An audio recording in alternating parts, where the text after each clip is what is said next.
Gael, do I have your green light? You do. Go Yeah, thank ahead. you very much, Gael.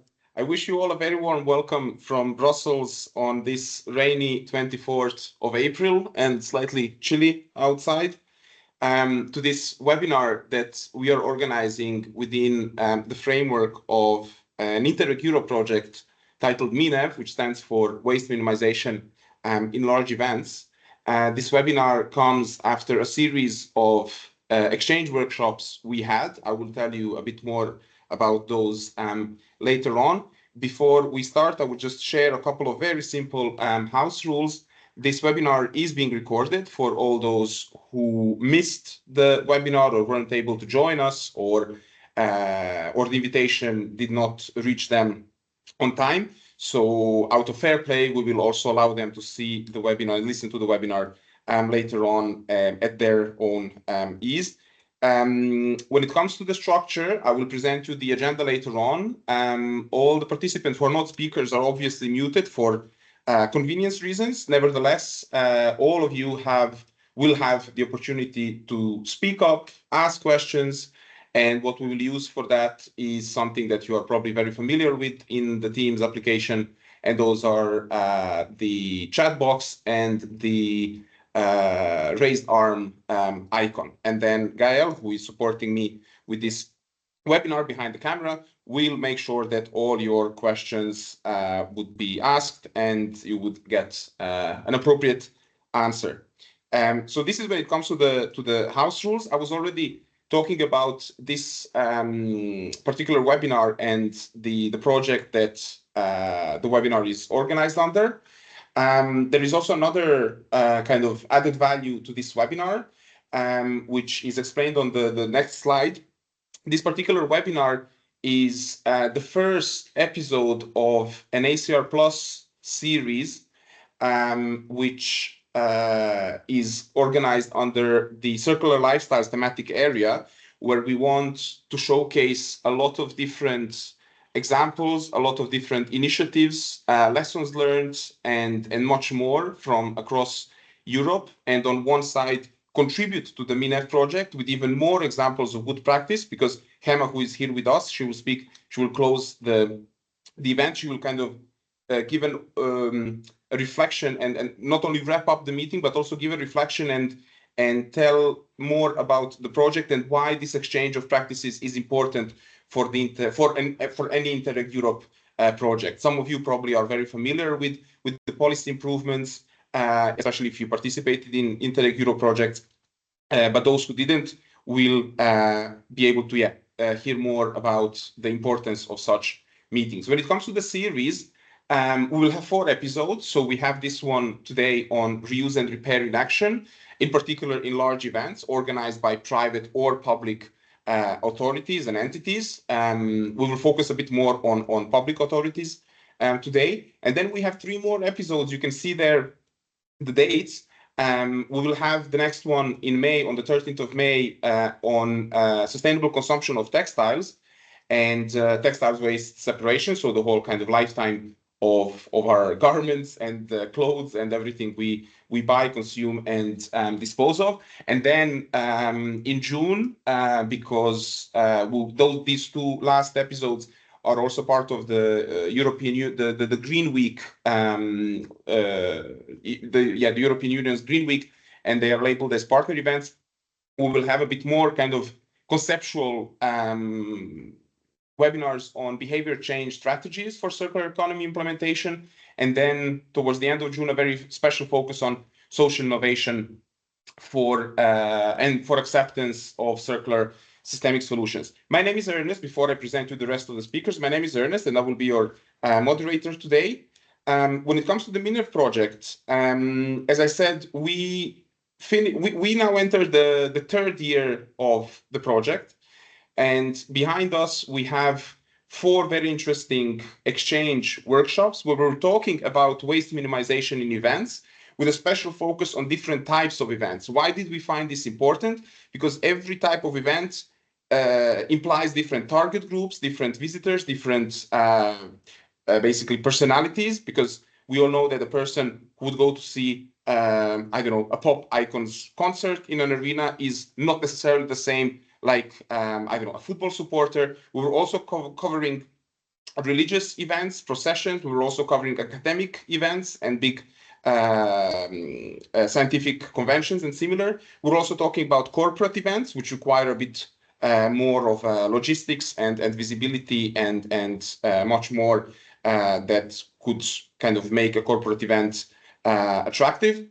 So we covered all this, and now we want to look at all these events. So there's no special description of an event. It's more about the principle of reuse and, well, repair in some cases in large events. When it comes to the MINEV project, instead of me describing it, there is a video for you that we will play now, simply to make sure that you hear everything about the project that you need to, and that I wouldn't forget anything. So Gael, I think you could play the video now if you have it somewhere on standby.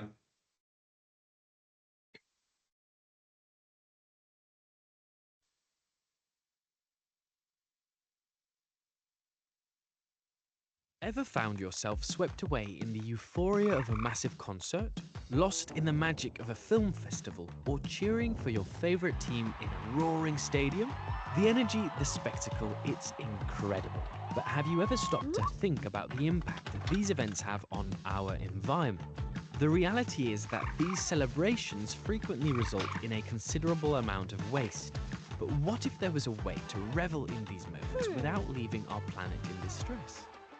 Marching to the beat of change, 5 cities, the medieval Polish city of Krakow, Spanish coastal city of Malaga, the Baltic port city of Klaipėda in Lithuania, the metropolitan city of Bologna in Italy, and the central Macedonian region in Greece, accompanied by ACR+, have joined hands to embark on a journey of transformation. This journey, driven by a shared commitment to sustainability, is the result of INTERREG Europe's MINEV project, an initiative that aims to revolutionize the way we address and develop waste minimization strategies for large events. MINEV's mission? To inspire change in how we organize and enjoy events by minimizing waste and embracing circular economic principles. The key players in this revolutionary act: regional and local administrations, private stakeholders, and passionate event participants. MINEV's partners from across Europe will exchange insights, sharing successful practices and implementing effective policies to transform the landscape of event management. MINEV is the pioneer. It meticulously tailors strategies to the unique characteristics of each event type. Follow our protagonists in this amazing journey as they redefine the narrative of event management.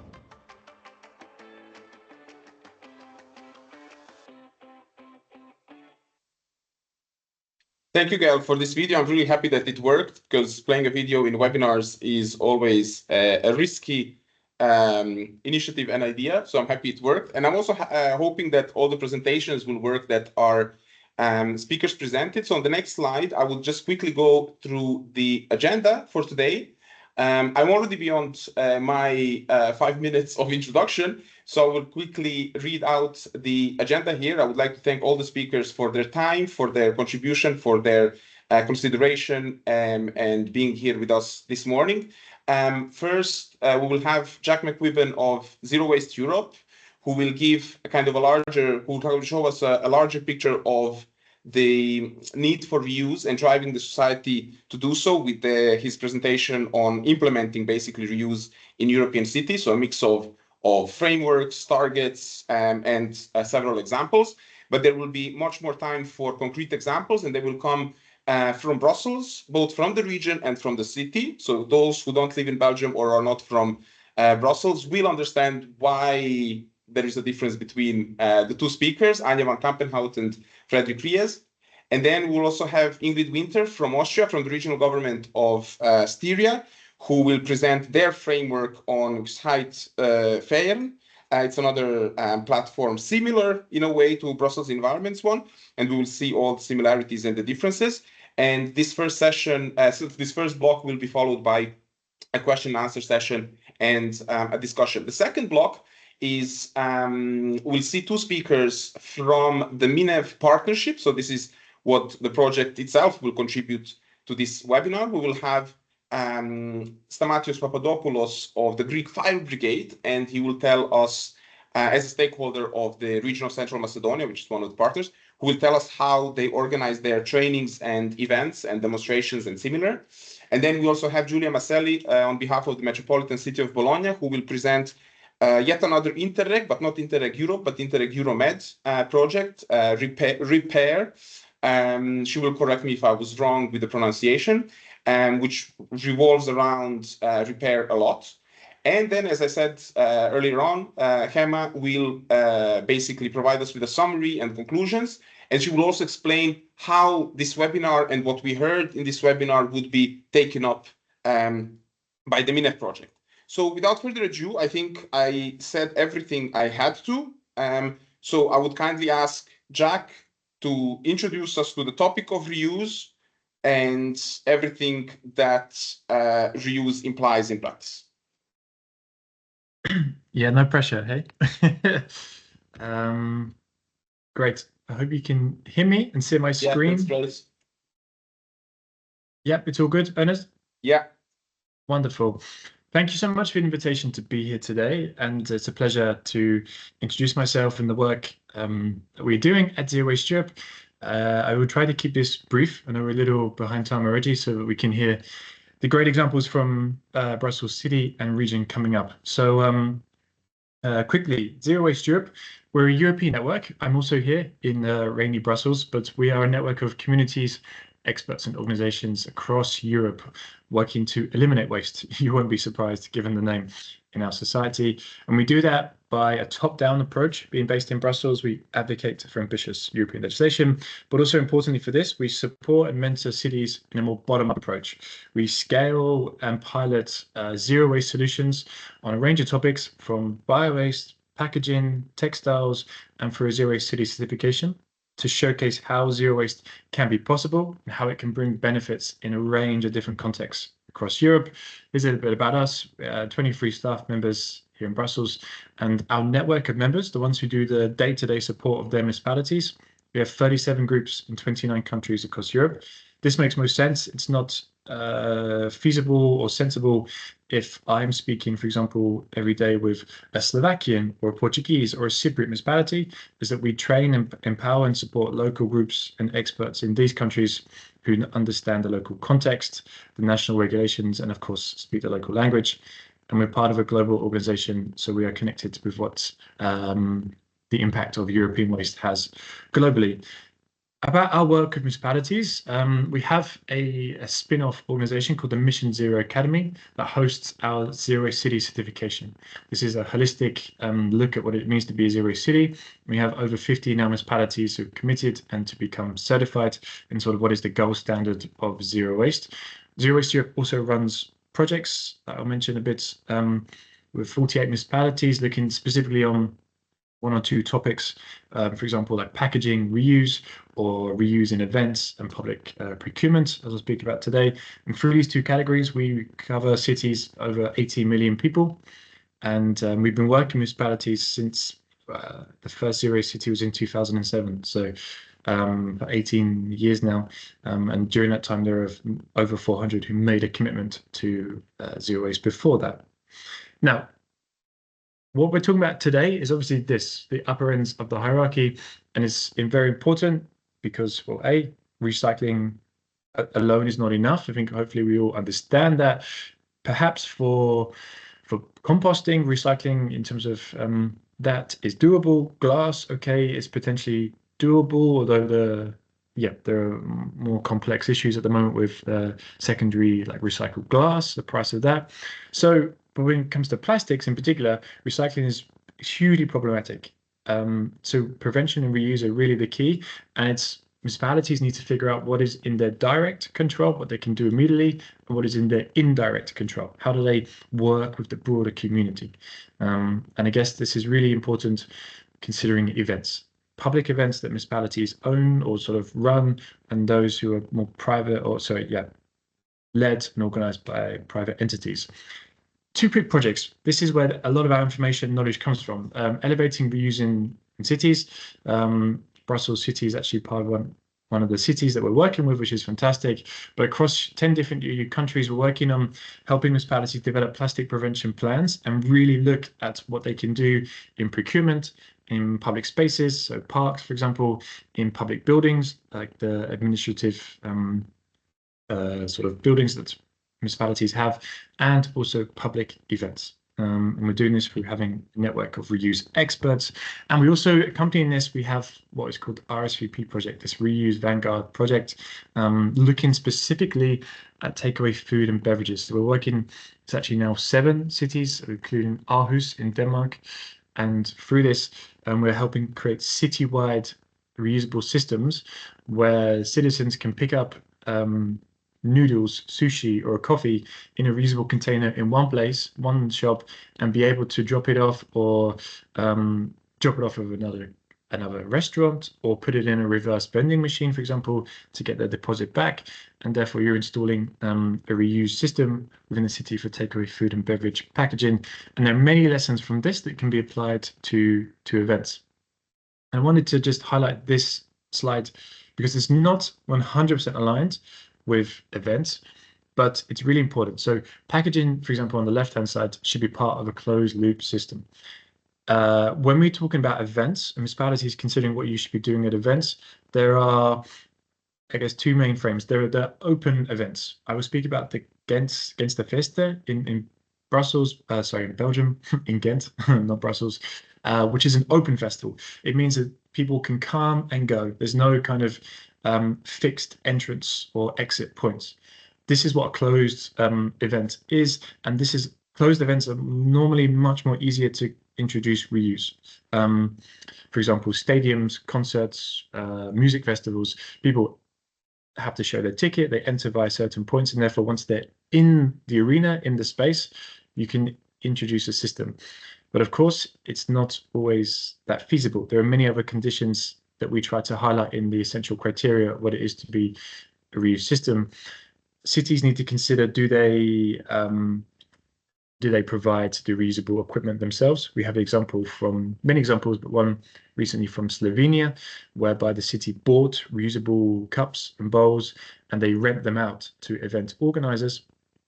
Or do they just simply put in a procurement that any event organizer wanting to organize a public event has to operate and mandate for reusable alternatives? This is what the city needs to decide first and foremost. What is the best system for them? Also, the definition of a public event needs to be very clear, and it's not always easy. If I organize a community event for my street for 200 people, do I need to only offer reuse, or is it a private event? Is it invitation only? There are many different sort of loopholes that have been found from cities offering this.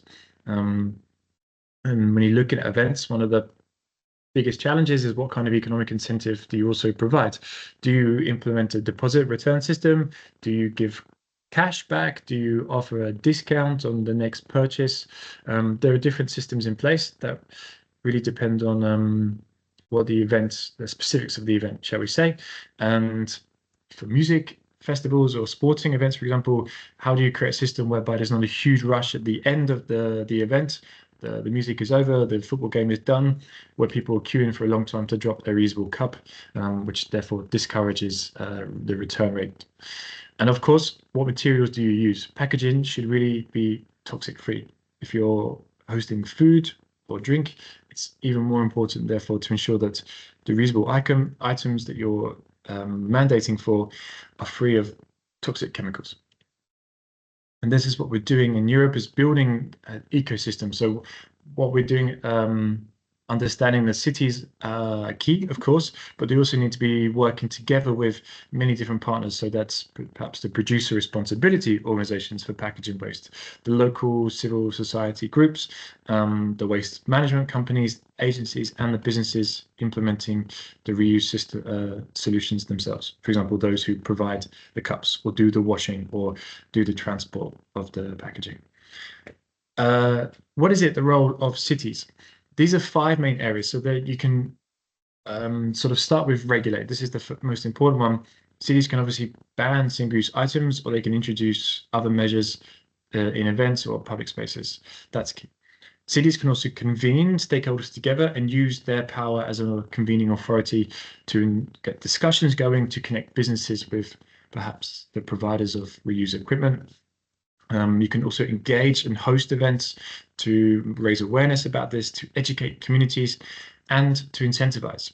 The economic and legal administrative incentives that cities can provide to businesses, to citizens who do the right thing is really important. So a few examples to wrap up. This is from the Catalan municipality Viladecans. They have a 4 to 5 year fixed plastic prevention strategy, and this includes a goal for the shops and educational centres in Viladecans to reduce the amount of single-use plastics they offer, and they're also implementing a food recovery system using reusable containers. So they have supported the creation of a new business that collects leftover sort of not used food from supermarkets, and they use it in containers and then share it around. And they provide a service for renting the reusable equipment for public events as well. And what is key is they have an impact monitoring framework embedded in all of this. So they have key performance indicators to measure success. For example, how many events are sort of achieving above an 80-90% return rate of the reusable equipment, the satisfaction rates of customers, the waste reduction, obviously targets, all really key. Next, and one of the most sort of popular ones to showcase is Tallinn, the capital of Estonia. 2019, they introduced a measure to ban single-use plastic cups, plates, and cutlery. And he supported this in 2022 and sort of just after COVID with some strong guidelines. This was great, but it showed that banning single-use plastic kind of just opened up another issue where many businesses instead offered single-use bamboo, single-use paper, or like even edible cups. So there was therefore a need to fix and strengthen the legislation. In June 2023, they sort of started to implement this for only small events. So below 30,000 attendees had to use reusable cutlery, what we call tableware, basically containers and cutlery. And then from January last year, it was mandated that reusable tableware is allowed or is required for all events. And this was in Tallinn in January 2024, and then it spread to all of Estonia by June 2024. So it's a great example of a city pioneering a measure that has therefore been replicated across the wider country. And you see here on the figure, the amount of residual waste generated per person at Tallinn's events in 2023 was a third of the size that it was 4 years previously, because of this measure and because of stronger guidelines and availability of separate collection as well, including bio-waste separate collection, very important. Another example, perhaps you're familiar with, but if not, let me take 2 minutes. The German city of Tübingen is a sort of a university town, very young, dynamic, of people coming and going. And it means that there was a lot of problems that they had in public areas with single-use takeaway packaging. So what they introduced was a tax, a pioneering tax, and you see the amounts here, only for businesses in the city. So the businesses had to introduce 50 cents extra, or pay a tax of 50 cents for this food and drinks, and 20 cents for the cutlery that was single use. The businesses had to decide if they would pass that tax, the fees, onto consumers, or if they would simply take the economic hit and pay themselves at the end of the year. It works at the end of the calendar year. They have to submit a tax form and how much items they've sold, and then it's calculated that way. But of course, there's no tax needed to be applied or paid if the businesses offer or provide the food or drinks and cutlery in a reusable alternative, or if the food and drink is not sort of consumed properly. So if it's not warm, basically, or an ice cream. It's not just about the kind of the stick approach. You need a carrot and stick in terms of you need a hard incentive to make people change, such as the tax. But in Tübingen, it's a great example of also providing subsidies and incentives for businesses to also do the right thing. So they have offered 53,000 euros in subsidies within the first year to help businesses. This was a mix of money to buy the reusable equipment, the cups, the bowls themselves, and the city also had events to connect local businesses with these solution providers.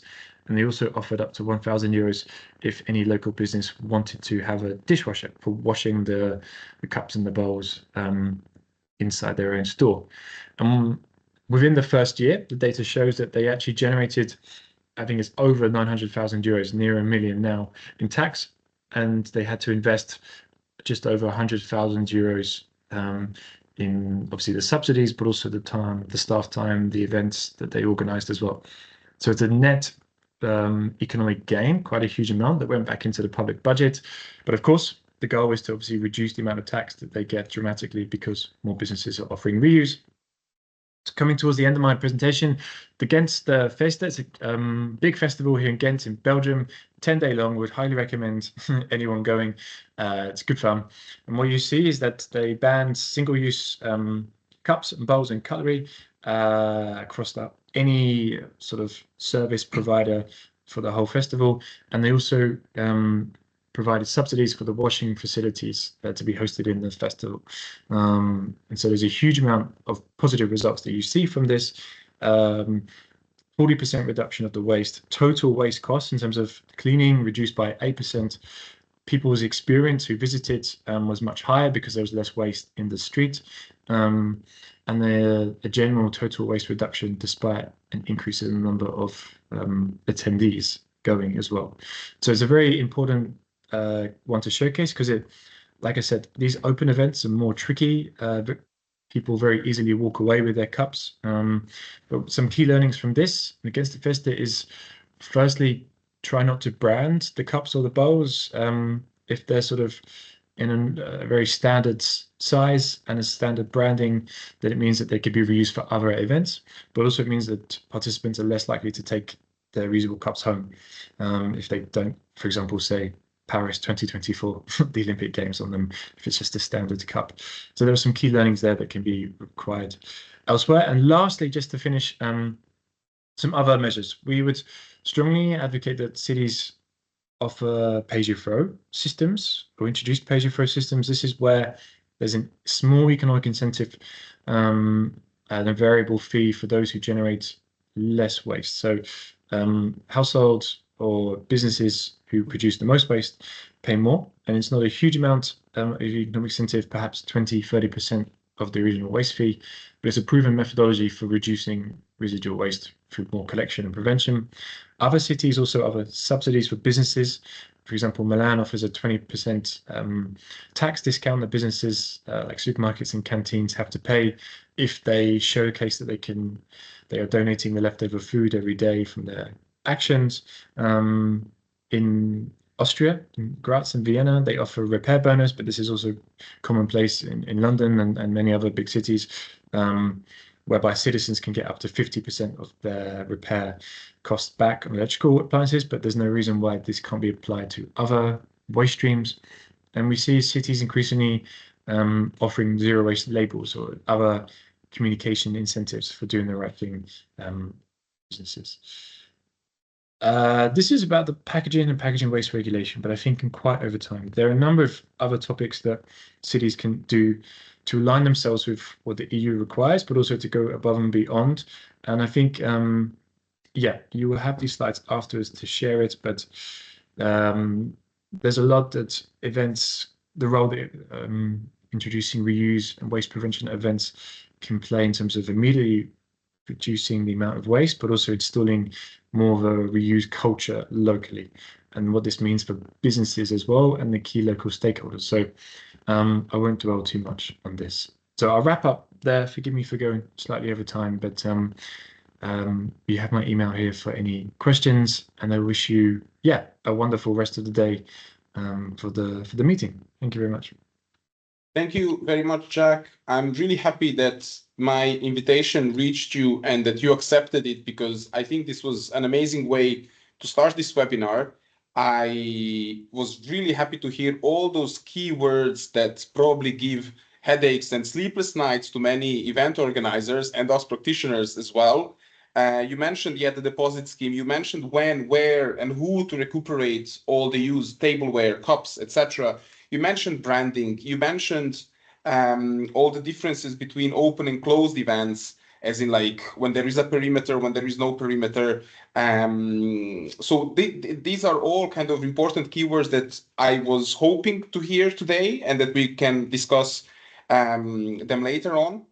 I was really happy also to hear the importance of procurement as in as a step that can prevent a lot of issues and a lot of unsustainable practices. Let's put it that way.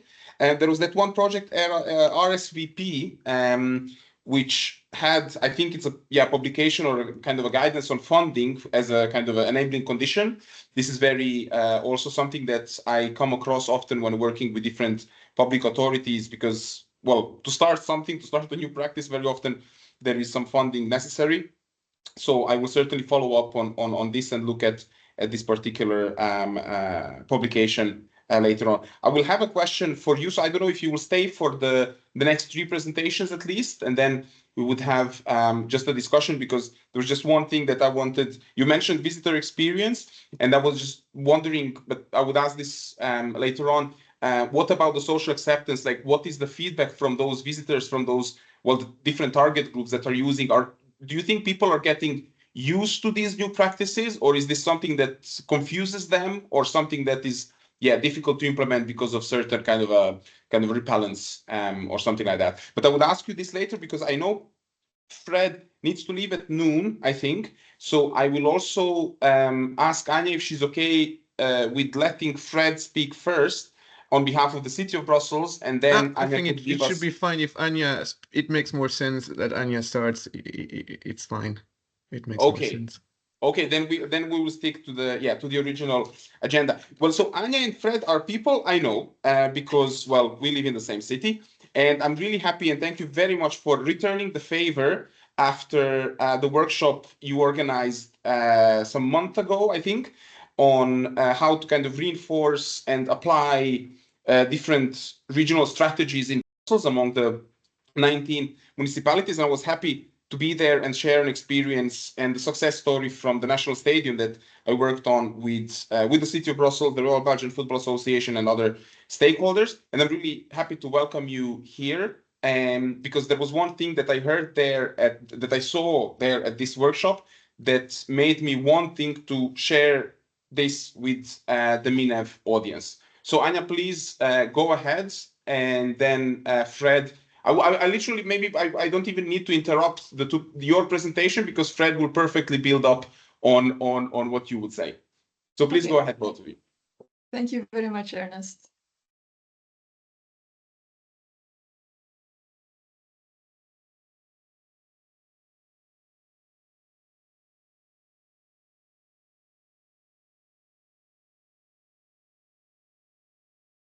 So good morning, everyone. My name is Anja van Kampenhout, and I work for the Brussels Capital Region. So the Capital Region is, as Ernest already told you, we cover 19 municipalities, including the city of Brussels, but I will go into more detail later on. So I will talk a little bit about legislation and the good practices. So a small overview of what I will talk about is first a regulatory framework, then some tools and services that we offer in Brussels, and also some good practices and examples at the end, just to make things more practical. As you all know, for the legislation, first of all, we have got Europe on top with the single-use plastics, and also the packaging and packaging waste regulation, which we are all still looking at. What does this really mean for us, and how do we have to implement it? It's not always easy to understand. Then we also have on the federal level, so Belgian level, 2 royal decrees, one on the single-use plastic products and one to limit the marketing of certain single-use products and increase the recycled content of certain products.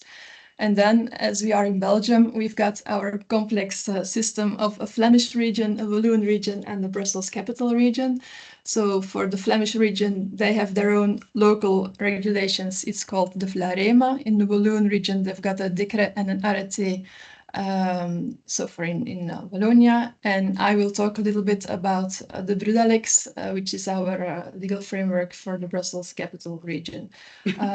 Each time I mentioned the links, so if you're more interested in knowing more about it, you can click on the link when you get the presentation.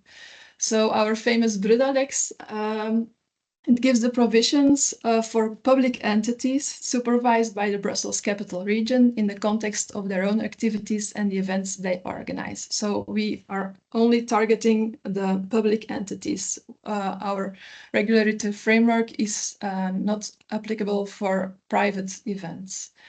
And in this framework, we talk about 3 key measures. The first is, since the 1st of January 2023, the prohibition of serving beverages in single-use catering material, except for wines and spirits. Since the 1st of July 2023, there is a prohibition of serving prepared food in single-use catering material. And also since the 1st of July, we have a ban on serving water other than tap water.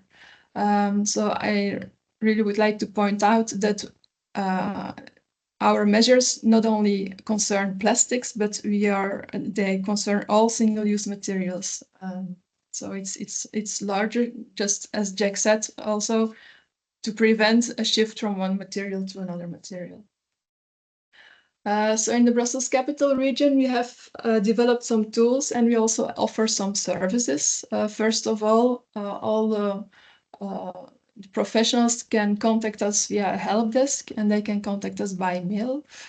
So any question about packaging is welcome. It can be for events, but it can also be larger. The scope can be larger than only events. For those who want, we also have individual counseling with a diagnosis on demand. We also foresee collaboration and networking. Like today, we invite also other speakers to come and talk about their experiences. And we also organize some workshops and trainings, one of which Ernest just talked about, and he was also present a month ago. Of course, what we also do is the technical monitoring. We do the follow-up in innovations because it's a market which changes very rapidly. There are more developments every day, new systems that arise, so it's very interesting to follow up on that. And of course, we also do this dissemination via fact sheets, some tools, publications, and frequently asked questions. I will show you some of the tools that I just talked about. First of all, we've got a blog. There are some articles on serving tap water, the do's and the don'ts.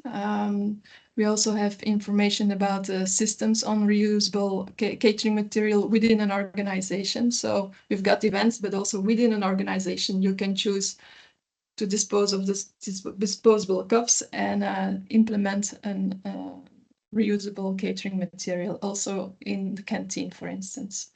But also on a larger scope, we also have information for people working in commerces and also the HoReCa sector. So therefore, this is information via a blog. In the past, we had, based on the practical experiences with the interviews on the terrain, the counseling, we had the questions that arrive to us via the help desk. We put together all this information and we provided some guides where we put all this information and give some practical solutions. So we've got a guide for the HoReCa, we've got a zero waste for food commerces. Then also information for bakeries, for instance, how they can sell their bread without packaging, but also for butcheries and fish shops and so on. So the scope is very large. Since our measures are not always that easy to understand or to know when you have to apply them, we constructed a vademecum. It's also with a link, so you can click on it. It's a little booklet online with more information on am I concerned, is my shop concerned, in which circumstances it is, are there any exemptions, there are some examples of alternatives which are possible and so on. So this is a very practical guide. to explain a little bit the legal framework that we have. In the same vademecum, we also have, for instance, a decision tree, because it's also something which Jack was saying. It's not always clear. You've got open events, you've got closed events, you've got private events, you've got public events. In which case do I have to comply with the legal framework, and when I don't have to comply? So here it's this decision tree, and you can really identify, I am in this case, yes, no, then it applies, or it doesn't apply, I'm excluded or I'm not excluded. So this is also has come in very handy. It's because sometimes it can be very, when you see the text, it can be easy, and then when you get out of the text and you see in practice, and now what, then it's not always that easy. So those kinds of tools, like decision trees, can be very helpful in making a decision. What else did we do in our region? We have made a list of suppliers, which is not easy to do. It's a large job, so it's really going into the field and see which suppliers have, for instance, meals offered in reusable packaging. And also, this list was conceived via the principle of a decision tree. So also via some questions, you can get some answers to your specific case. So for instance, do you want to buy or do you want to rent the catering material? Is it only for beverages or is it also for food? Is it, for instance, e-commerce? Do you need a packaging for e-commerce? Where can you go for those solutions? And so on and so on. In the end of when you have crossed all the questions, then you get a list of all the suppliers that are concerned. We made a list of the Belgian suppliers, but also sometimes we don't have a supplier in Belgium, so we also have some international suppliers. This has come in very handy as well. It's very much appreciated by the professionals who are looking to get solutions, and also by the municipalities, for instance, when they need a public procurement and they have to send out, then they know who they can contact to get a good offer.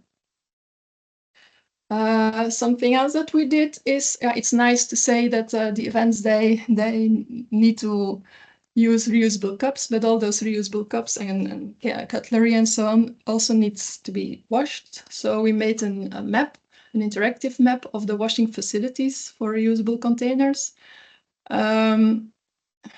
What we did, it was very ambitious, and it was a little bit of a disappointment, I must say, because when we did this study, the initial idea was to identify also restaurants who have their professional washing facilities, and maybe they were happy to share their infrastructure so that it could be optimized and also be used during the hours that it is not used for their own purposes. But we noticed that people aren't ready for this. This was too straightforward. Maybe that now people are starting to think, maybe it could be a good solution. So the result was a little bit disappointing. Nevertheless, the ones who responded and which we inventorized in this map, we are sure that if you contact them, they can offer you a solution. So this is an interactive map which is available on our website. And when you click on a dot, then you get a fact sheet, an information sheet. For instance, here you've got the sheet of the Cup Street. In this case, it's about a mobile washing facility. So most of the other are on a fixed location, but this is a washing facility that you can use on your event. And the sheet gives you some more information about, for instance, the capacity. Capacity in this case, it's about 17,000 cups a day that can be washed. The purpose is only for small-scale events, and it has to be operated by the people who organize the event. So it doesn't come with staff.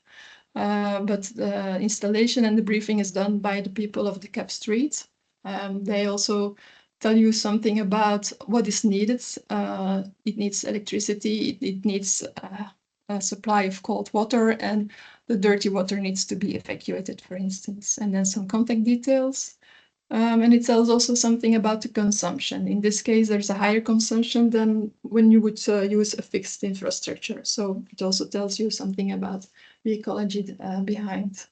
And of course, which is very important, what can be washed. In this case, it's restaurant tableware, glasses and cups, the cutlery, glass, plastic, and stainless steel dishes. So you might or might not know that not every washing facility is suitable for all types of materials or products to wash.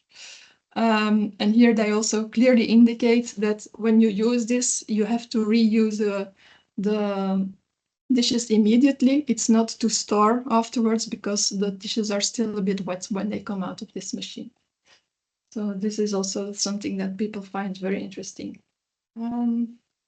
And then, yeah, as I told you, I also organize webinars for different target audiences and also on different topics. And this is also something I put in big draft version because it's not very easy to do.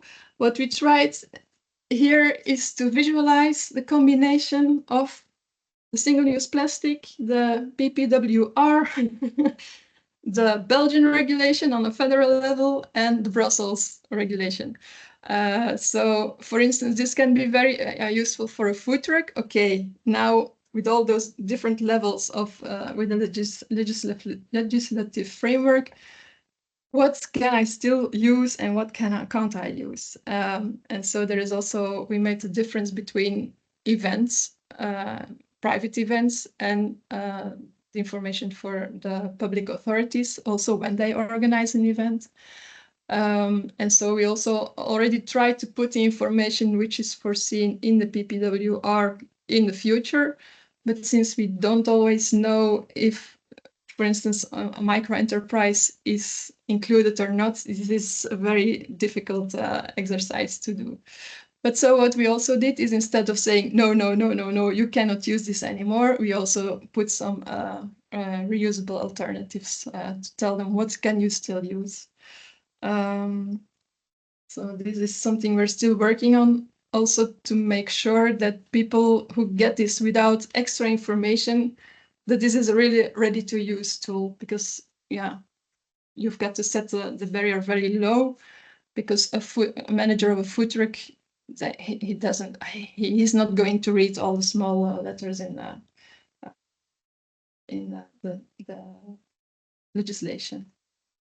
And then just to lighten up a bit, so for some good practices and examples, in the case of cold drinks, instead of all the single-use cups on the left-hand side, we foresee some reusables on the right-hand side. The same for the hot beverages, but you all know, I imagine, and also for some food containers. And Jack was saying even edible, yeah, it's not prohibited, so we also put them as a possibility to provide as an alternative for the single use. Even it is single use, but it is not considered as a container. So yes, yeah, they can still use it. So that's what's for me. Thank you very much for your for listening. Thank you, Anja, for this kind of overview of how the region supports its municipalities and how the region tries to translate the strategies into something tangible. And yeah, as I said, Fred would be next with a special focus on events held, organized and held on the territory of Brussels City.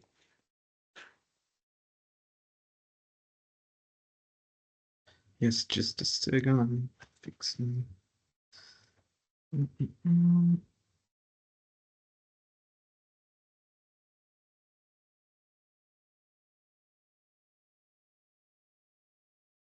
So you see my presentation, right? Yeah. Perfect. Then, so yes, hello everyone. I am Frédéric Rillet, Circular Economy Project Manager at the city of Brussels. So I just added quickly a small map just to make sure we see the difference.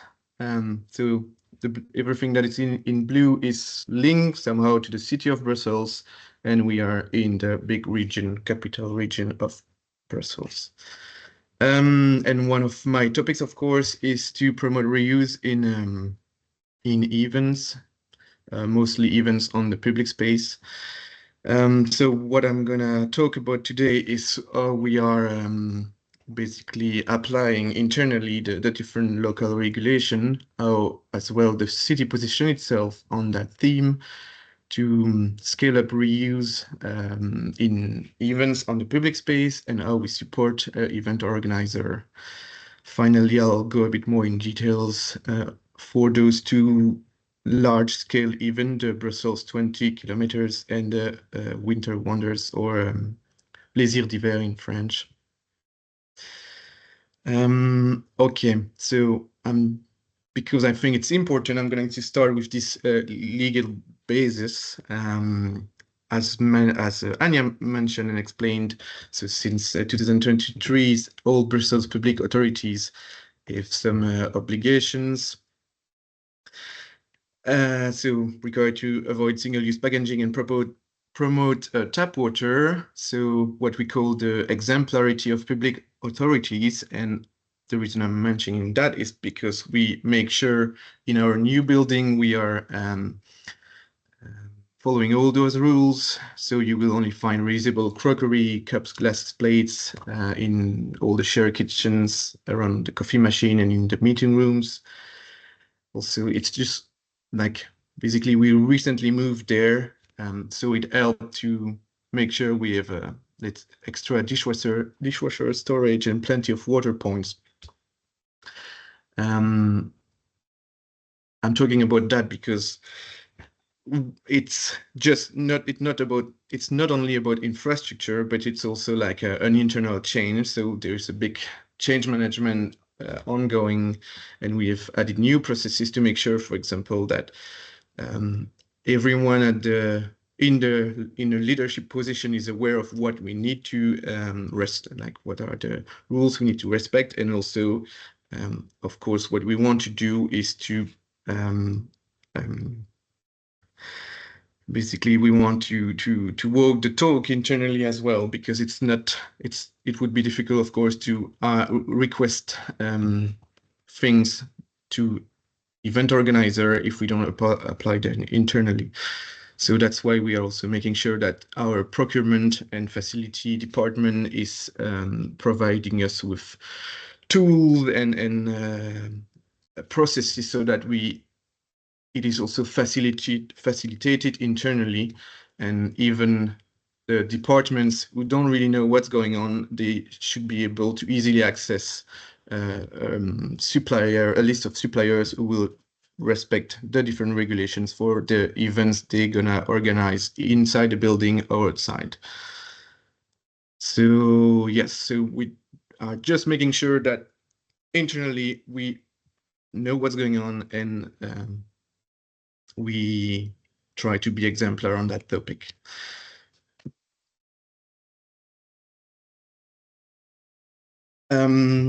But yeah, the transition for us didn't just start yesterday. The city's been moving for a few years on that topic. And back in 2019, in response to the EU single-use plastic directive, the city took a strong stance locally to ban single-use plastic items for event in public space. So really at the municipal level, nothing about the region. We just wanted to go a bit further. That helped push some major events like the Brussels 20K and the Winter Wonders to start transitioning. However, to be honest, the implementation was very weak. There was poor internal communication about that new regulation, like local regulation, little or clearly not enough communication, and internally no controls and no capacity building so that we can do those controls. So the ambition was there, but not the structure. However, it helped us, as I mentioned, to work on a couple of large-scale events, work with them to promote reuse on those very emblematic events for the city of Brussels. But that means for 2025, we really want to fix that. It's time for an update, because we created that legal tool, but it's clearly not aligned with the upcoming regulation. Also, we want to, as already mentioned earlier, to clarify what has to be banned on public spaces, like events for public spaces. So we want to clarify that. So probably an expansion of the different ban, not only plastic. We will also make sure we look at our internal capacity to monitor, check that on the field, and also sanction if it's necessary.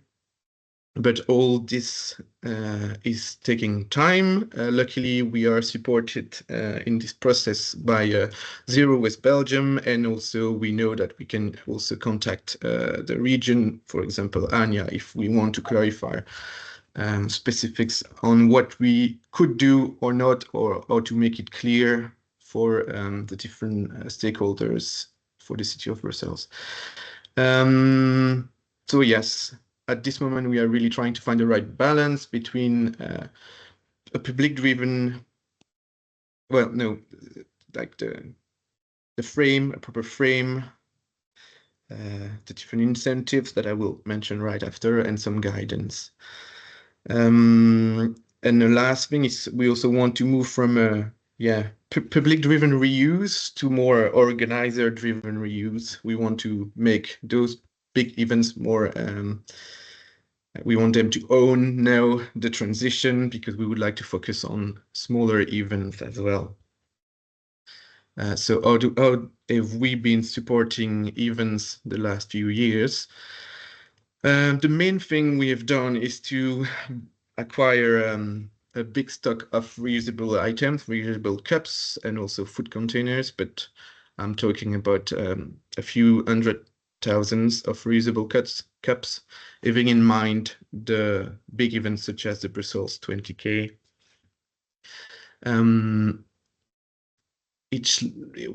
We try different things in 2023 to see how it works, what can we adjust, because it was also very new for us. We had to define the different rules. How do we share the cost of that service? And last year, we were in a more operational phase. We helped a few dozens of small and big events organizer. When I say small, it could be just like a very small one asking for 100 or 500 cups, and bigger ones like a Balkan festival with 40,000 reusable cups.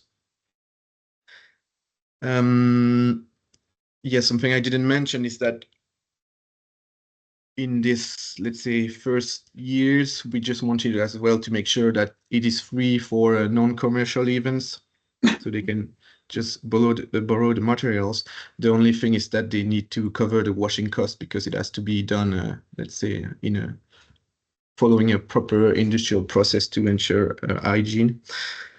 And yeah, so it's working. We have proven that the service is working, but the demand is still too low, and we clearly need to improve the communication. Still this morning, for example, Anya reached out to me because someone spotted some disposable cups on an event that, given the importance of the organizer, that should propose reusable cups, for example. So that means they are probably not aware there is this service offered by the city. So there's still improvement to do on our side. So that's why this year we have been working as well with Zero Waste Belgium on how can we improve the communication externally, but internally as well, but externally as well, of course, to make sure that all the even organizer know what are the rules, what is expecting from them, and also to facilitate like a bit as Anya mentioned as well, we want to help them to find the information. That's also why we are trying to promote the different tools from Brussels region to the organizer. So yes, there is a few different things that we are trying to do at this moment to promote more reuse on the events on the public space. And I think it's also very related, but we are working with the regional organization called Viva Qua to see how we can as well promote the access to water, for example, more like sport event, because it's part of this big change, big transition. Okay, so I'm gonna explain two main events happening in Brussels. The first one being the Brussels 20 kilometers. So it's a half marathon organized by a independent organization called the SIBP, but it is supported by the city of Brussels. So every year in May, you have more than 40,000, even 45 last year participants. And here we are talking about the different hydration stations. So basically, over the last 5 to 10 years, like in many cities, you would find a lot of single-use items, can be cups, can be bottles on the ground, and it was a lot of waste. So the city decided to, let's say, influence the organizer, but also support them into implementing measures to prevent that. So since 2023, we are helping them in promoting reusable cups for all those hydration stands. The test year, we, for example, provided 240,000 cups, which is kind of a lot, but it's necessary given the amount of people, and a bit more than 200 were used. It was a positive test, I mean, positive outcome, but we had a lot of losses and a lot of logistical issues because it was basically a first time and not everyone knew what to do. So that's why in 2024, we improved the communication towards the runners, like in social media, but also during the race, at different ways. We also improved the internal coordination, like making sure the logistic process around reusable cups is a priority to make it a perfect event. And so that edition was much better, and we managed to, we have used 260,000 cups over the 300 provided as a buffer in case, I mean, we need to give a buffer in case, for example, it's very, there's a heat wave or things like that. And for this year, so it's gonna be in 1 month, it will be basically the same as last year. Let's say the model works, so we keep it. The next challenge though is that one of the main sponsor of that event is a brand of bottled water. So that means, as you can see on the picture, they provide like packs of 5 liters of water, which is still better than thousands of bottles, but it's not. I mean, it's still a lot of waste, even though a lot of. I mean, some person will say at least you can easily respect the different way to recycle them. But anyway, our next goal for the city is to work towards shifting to tap water for this main event. It's possible. Well, especially in where you have the main streets, it's going to be a bit more challenging in the big parks. But there is this question of sponsoring, then you have political questions, but that's the challenge for the coming years. And I really hope we're gonna manage to get this very important event waste-free, let's say. Just here a few more pictures to show how how it works with the different cups, and a lot of volunteers to make that happen as well. The next one is the Winter Wonders. So it's organized by the Brussels Major event. It's also somehow independent to the city of Brussels, but let's say closer to us than the previous organizers. And it is supported by the city of Brussels. So it's a big event, 45 days in a row every winter, more than 4 million visitors and about 90 plus food and beverage vendors out of the 200s. So how does it work? How does reuse work for that specific event? Already since 2016, the organizer have required actually all the small businesses on the market to use reusable cups. So over the years, it's every year up to 600,000 cups that are reused. So it's been clearly validated in terms of business model, and they have been working with the partner Reuse, which is well known for working on events, reusable cup for events in Europe. And with them in 2021, we say we wanted to go a bit, one step further and see how we can do that as well for food, takeaway food. So they help us defining what kind of food container would be suitable for that kind of event. So as you can see on the pictures, there are different sizes and of everything in polypropylene food containers. We tried it in 2022 with around a fourth of the businesses, and it worked. More than 20,000 containers were used. The only issue was we tried automatic returns, but it didn't work as planned. The technology wasn't there yet, and still at this moment, the technology is getting better, but not satisfying for such an event. Anyway, the concept was validated. So in 2023, we extended to 30 food businesses. And Fred, I'm sorry to interrupt. I'm just looking at the time because we need to finish this webinar by 1. So I don't know how many slides are left, but if we could just perhaps go a bit faster. Okay. Yeah. We could go faster a bit. But yeah, the point is it's working. We just need to find the right way of scaling it to the full market this year. But here are a few pictures of yes, you need good communication, making clear what are the different processes. You need to make it easier for the users, basically.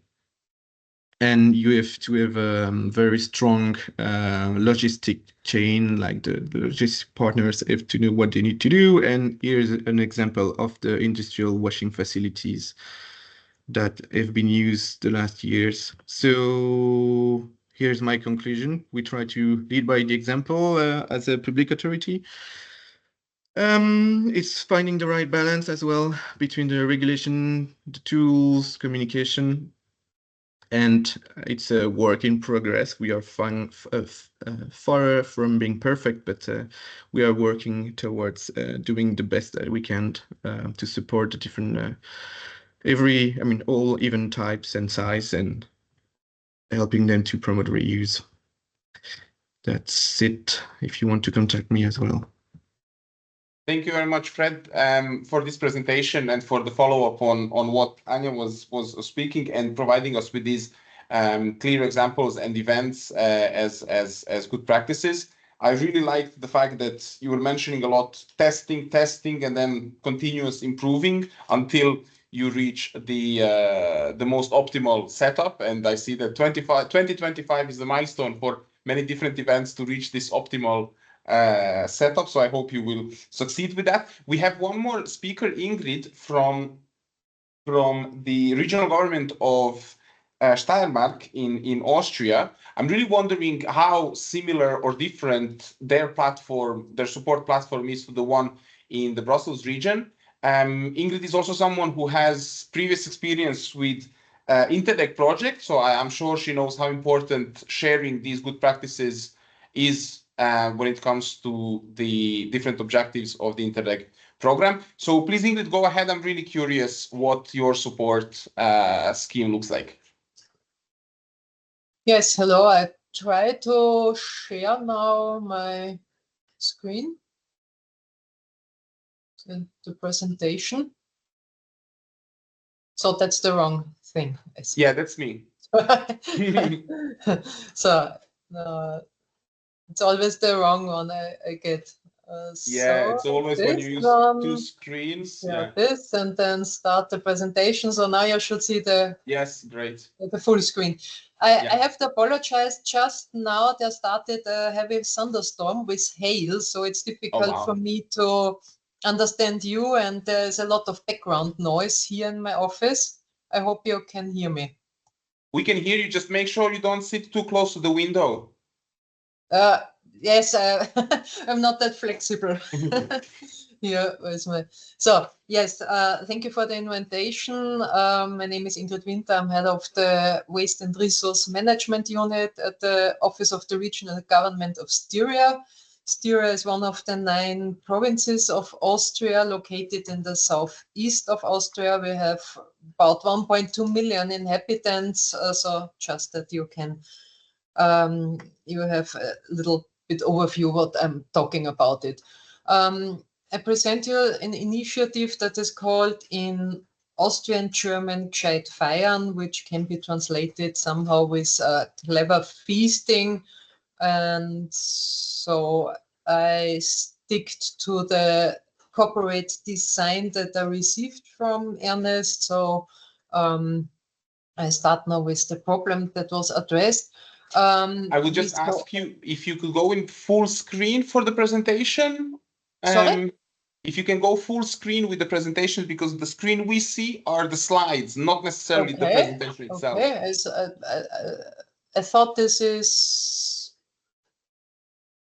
So at the lower... I have to... This is what I asked you. No, it's still the wrong one. Sorry. No, that's it. If you go at the bottom to the right, bottom right, there is a little icon that allows you to start the presentation next to the Zoom scale.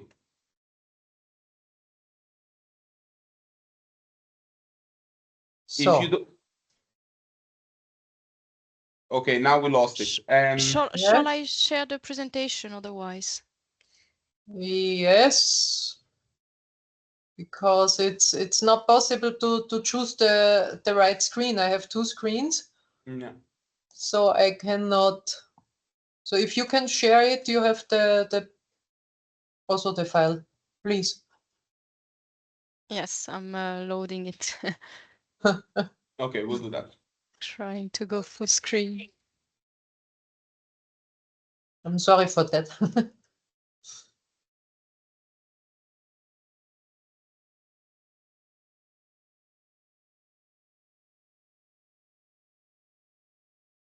Yes, that's fine. So if you can go to the next screen, please, to the next slide.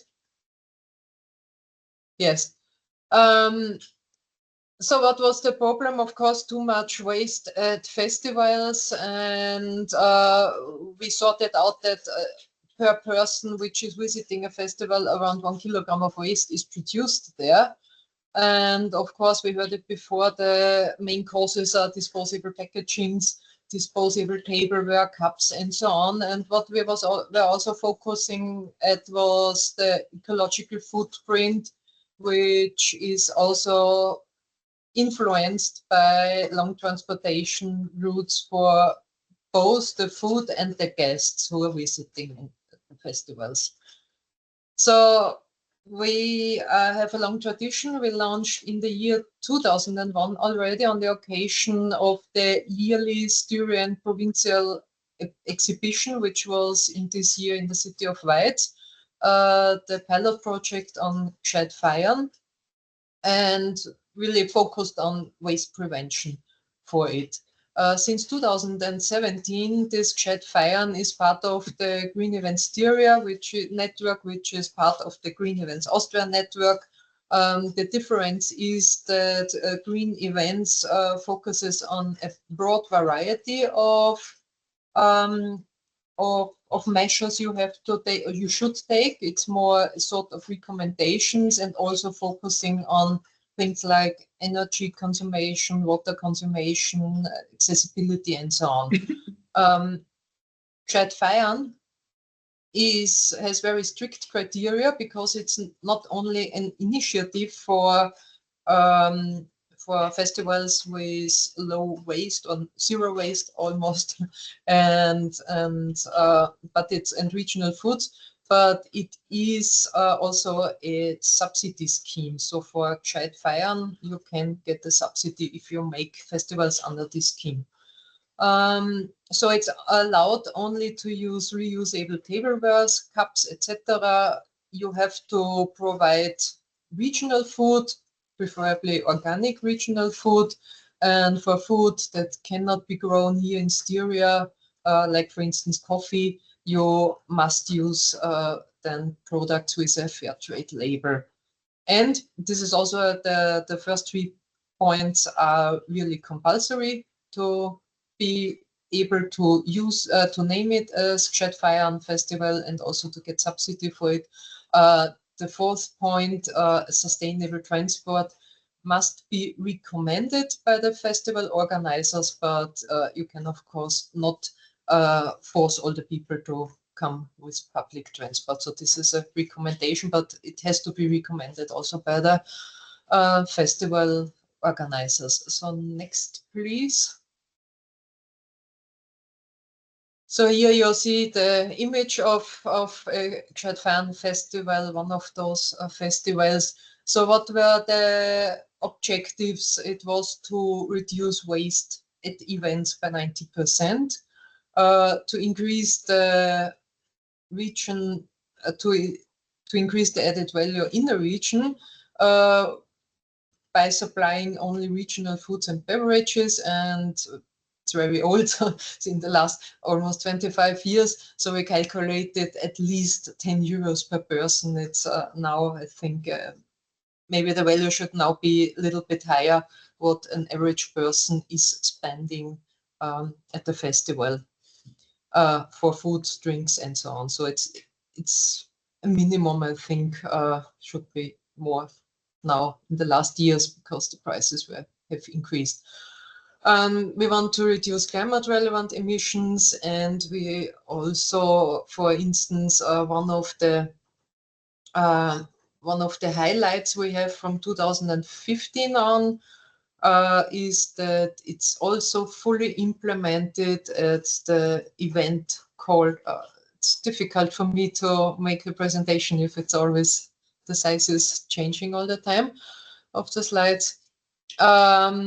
From 2015 on, it's fully implemented also at the Diagonale Austrian Film Festival, which is a very big festival with more than 30,000 visitors. Here at the photo, you'll see one of the smaller festivals. So it's mostly, Gescheit Feiern is mostly implemented at smaller festivals, but it's also possible to scale it up to more than 30,000, or there's no limit. Next, please. So what was the time scale? We, of course, firstly developed the concept. Then I mentioned already the pilot festival in the city of Weiz in the year 2001. And we had to define the criteria for Gescheit Feiern and also for the subsidy.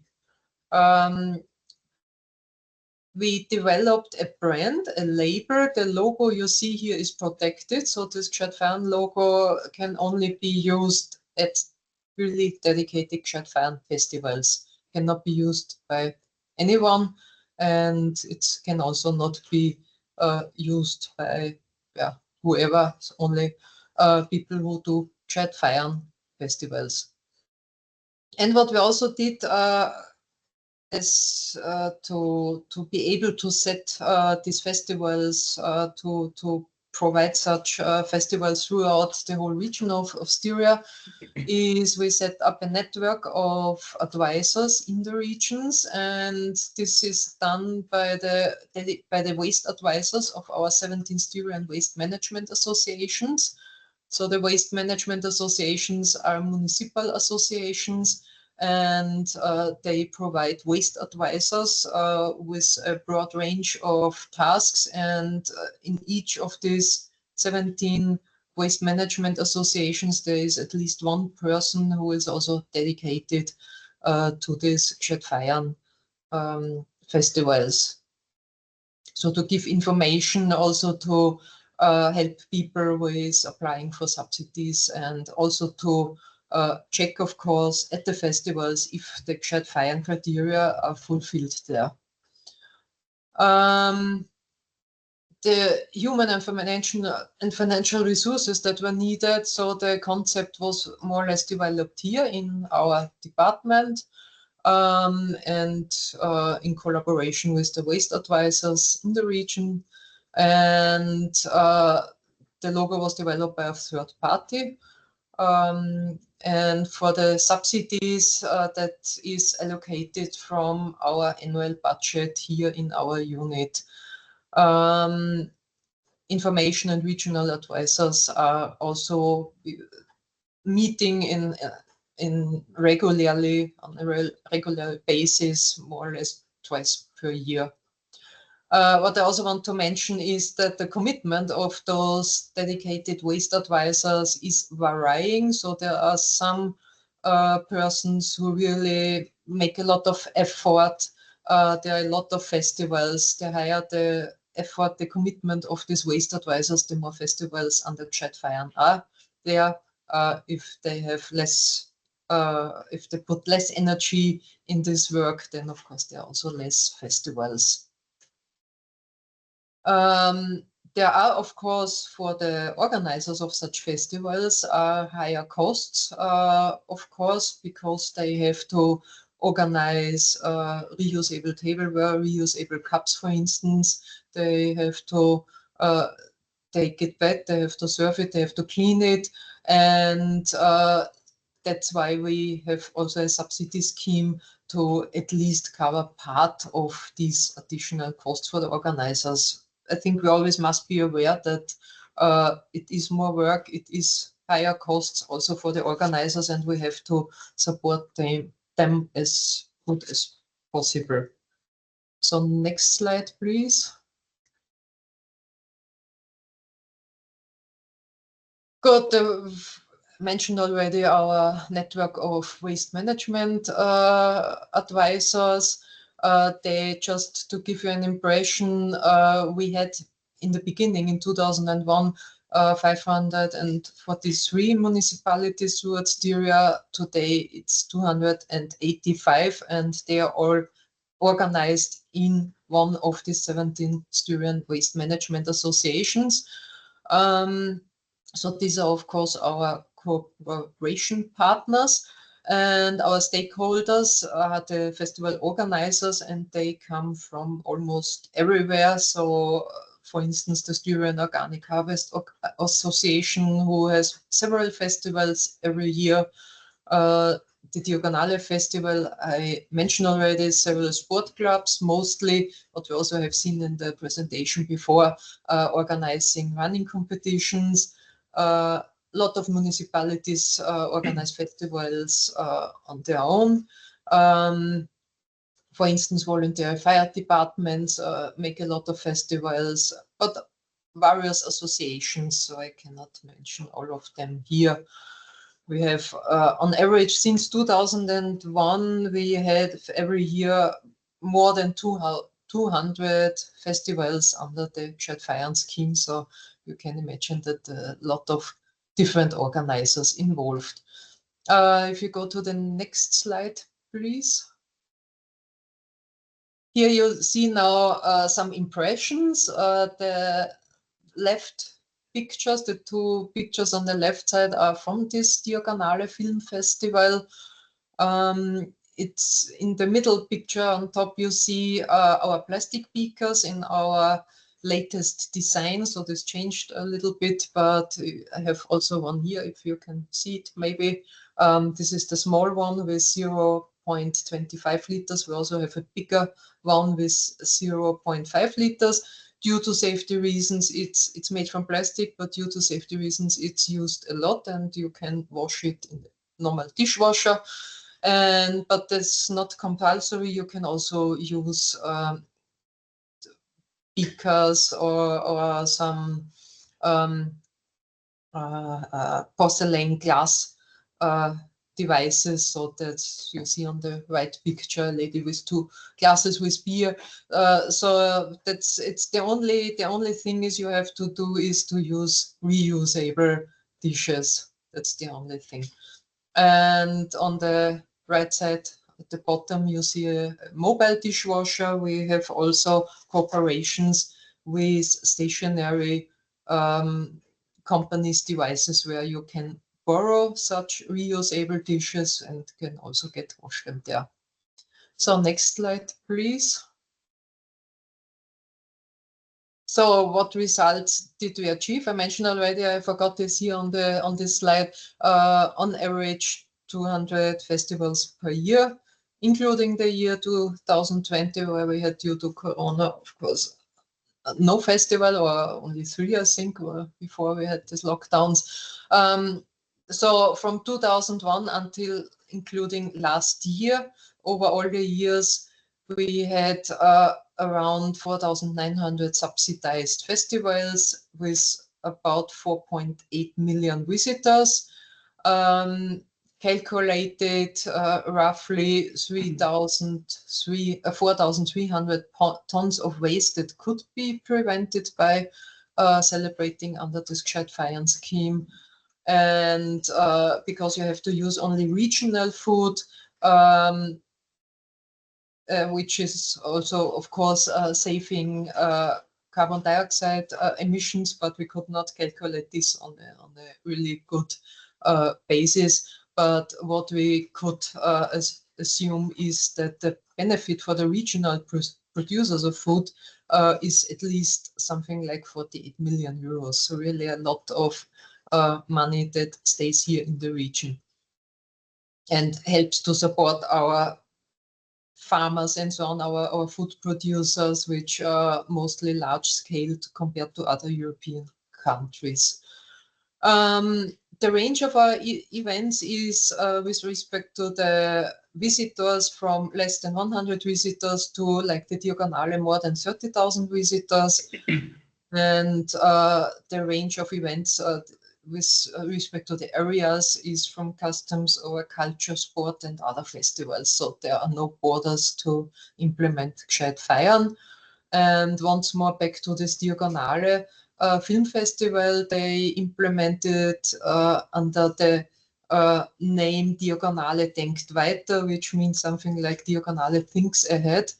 Not only waste prevention, but they also implemented, they wanted to really make the first big cultural event which is fully sustainable. So they implemented Gescheit Feiern criteria, but on top of that, also there are only sustainably produced printed materials and promotion articles.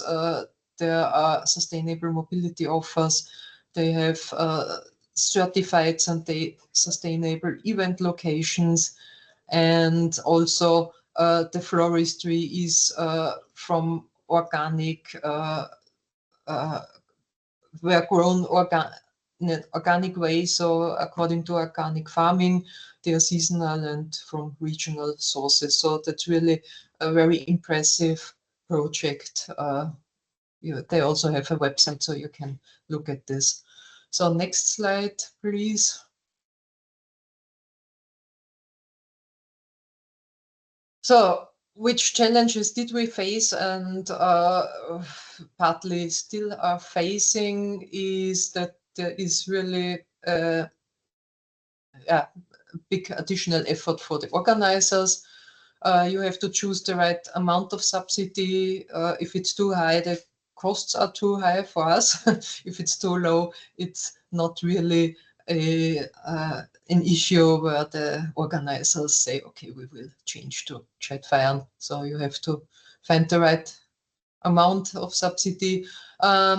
It's also can be a problem to have enough reusable crockery cups available. You need to have the good commitment of the regional waste advisors who are in care of that JetFire thing, and you also have to get somehow the commitment of the organizers. And also what we heard before is we need still to increase the visibility of this initiative for awareness raising, but also to get the commitment of additional organizers. So which actions did we get, or were the most important actions? For visibility, we have a web page only about this JetFire. So you see it here. We made a new subsidy guideline last year with higher funding rates. Of course, everybody can look at the amount of funding. Also at our webpage, you can put in also, there's an online tool where you can put in all the criteria which you have to fulfill, and in the end you will see the rate of the funding you will get. We increased also the availability of reusable crockery. We have a new collaboration with a socio-economic enterprise here in the city of Graz, because for the big festivals it was for some people difficult to lend these things, to borrow these things, and so we solved this problem. We have our regularly meetings with the project team and the regional advisors. And what is also ongoing is an ongoing process is to modernize the subsidy criteria in dialogue with our regional advisors, because also drinks, foodstuff from regional sources, they are changing. The wishes from the people, from the visitors of the festivals are changing with times, and so we have now a process of overthinking this subsidy criteria. So next slide is the screenshot of our website, JetFire, where you get all information on it. You also see here the logo of the green events, which is more or less the what I explained in the beginning, a huge network with a little bit different focus, but also including waste prevention, so we are part of it. You can get here to this web tool and try if your festival would be JetFire, or it could be a green event. So it's you can see different possibilities here. And the next and the last slide you can now times for questions, I think, is afterwards. Not much time left now. And the last slide is from your INTERREG project. So thank you for your interest in our project, and I will now also be here a little bit. I think I have to leave earlier because I booked now until 12:45, and I have other meetings afterwards, but I will be here for questions. Of course, thank you very much, Ingrid, for staying with us just for a couple of more minutes. I do have a question for you, and thank you for actually sharing your experience and for using our MINEV template. And I also want to thank Anya for being still here with us, because I have a question for her as well.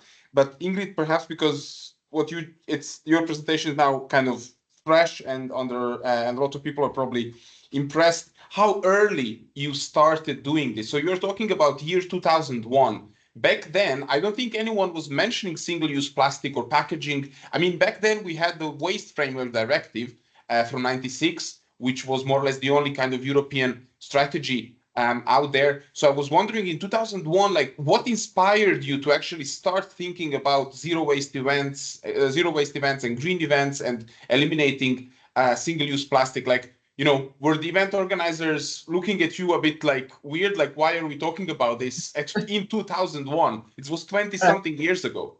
That's a good question, because I did not send you my CV. And in the year 2001, I was working for a food company in the Netherlands. And I went back to Graz, to Styria in 2006. So it were my colleagues at that time. At that time, first, we are a country with we live from tourism. That's a big economic factor. So we need to have a clean environment. And this was very early one of the driving factors, driving issues that we were implementing a waste management. In Styria, the waste management associations were founded in 1988. And our first waste management law is dating back until 1990. So we have a long tradition in environmental protection. We joined the European Union in 95, so long before any European regulation would have been adopted here directly. We started to really try to improve our environmental situation. And that's why in 2001, there was the commitment of a lot of people to say, we did not show you the pictures, because I thought everybody knows how, yes, we saw it from this one, from the Brussels Marathon, this image from the other speaker, how it looks like if you have one way, if you have throwaway beakers at these festivals. Everything is full with waste. And then so we're talking about this like 20 years ago. So fast forward now. So I imagine you were the pioneer maybe in Austria or maybe in Europe as well. So what is the situation, like quickly, like how do the other regions in Austria deal with this topic? Like, was there any replication where you consulted or asked like, hey, Steiermark, help us, we want to have something similar, where is Austria now on where are the other regions? We have, of course, also here a big exchange. So Styria, so the people working at that time there, they were, of course, sort of, the first implementing a lot of good projects. And other regions, other provinces made similar things under a different name, because of course they did not under the same name.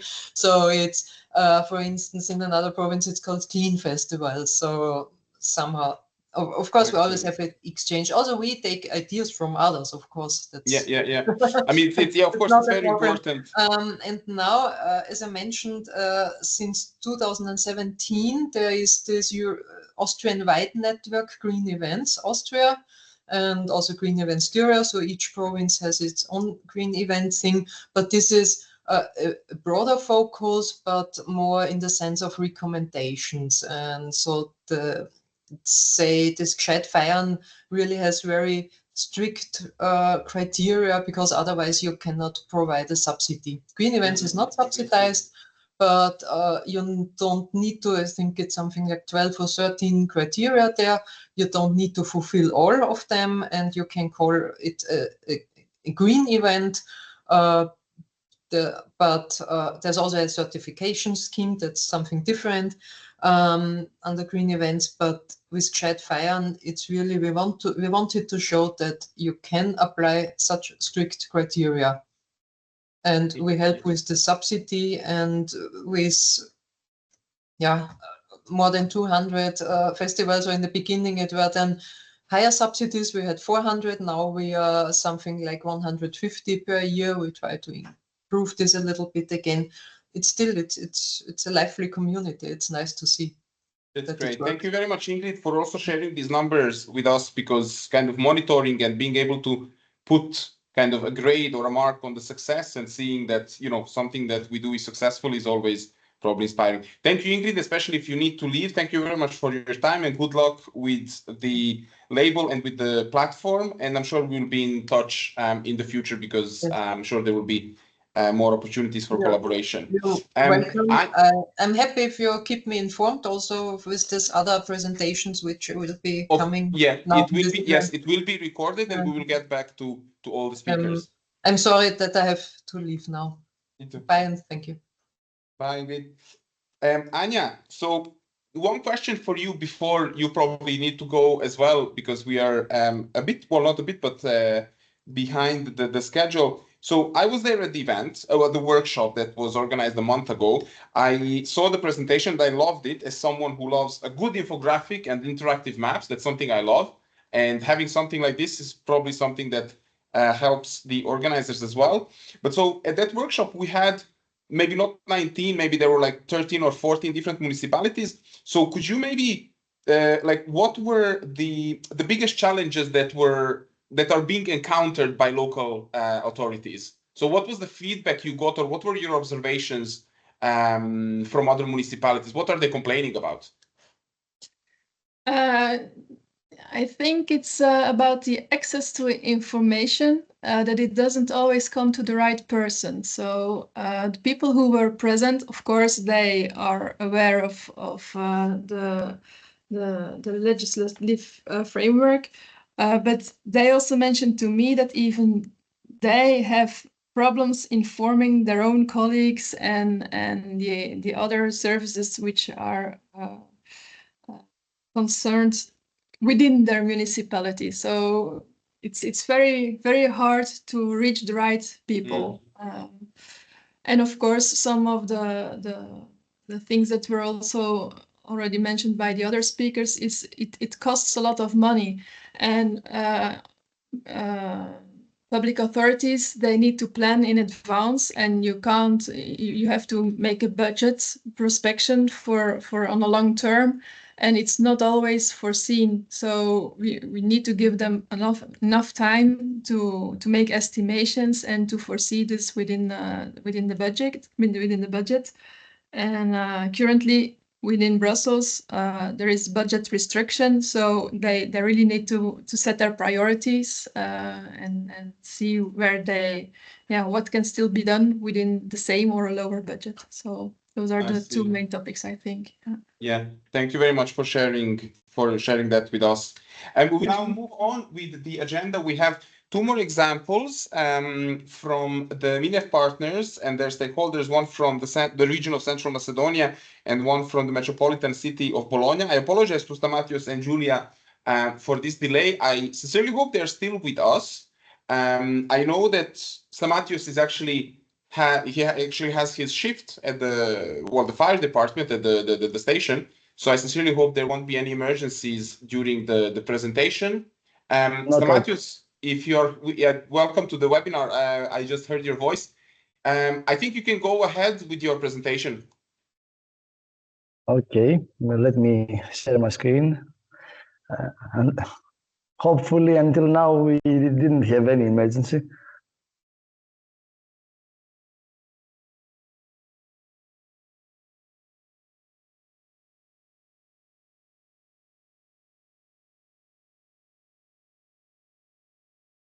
To keep perhaps these last two presentations somewhat kind of shorter and allow everyone to actually finish the webinar on time, I think we foreseen what is this 10 to 15 minutes per presentation.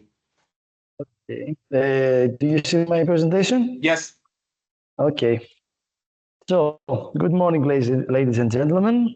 My name is Stamatis Papadopoulos, as Ernest already told you.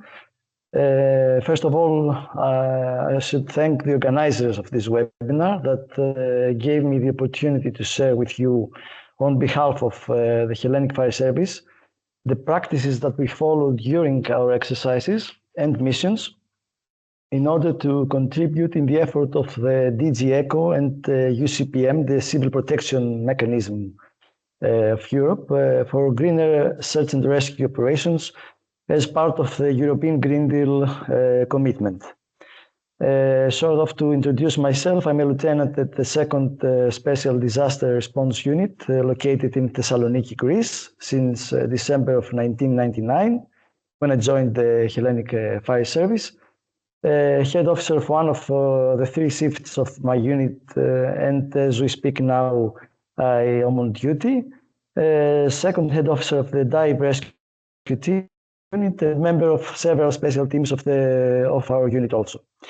Finally, I'm appointed as liaison officer during exercises and missions of GR Musar two THES and EL FRB01 modules that are officially part of the European European Civil Protection Pool. So as the title of my presentation suggests, I will share with you how we handle waste management and grey water during our missions, as well as some other practices to protect the environment in exercises, but in our unit's premises also. 1 minute. So.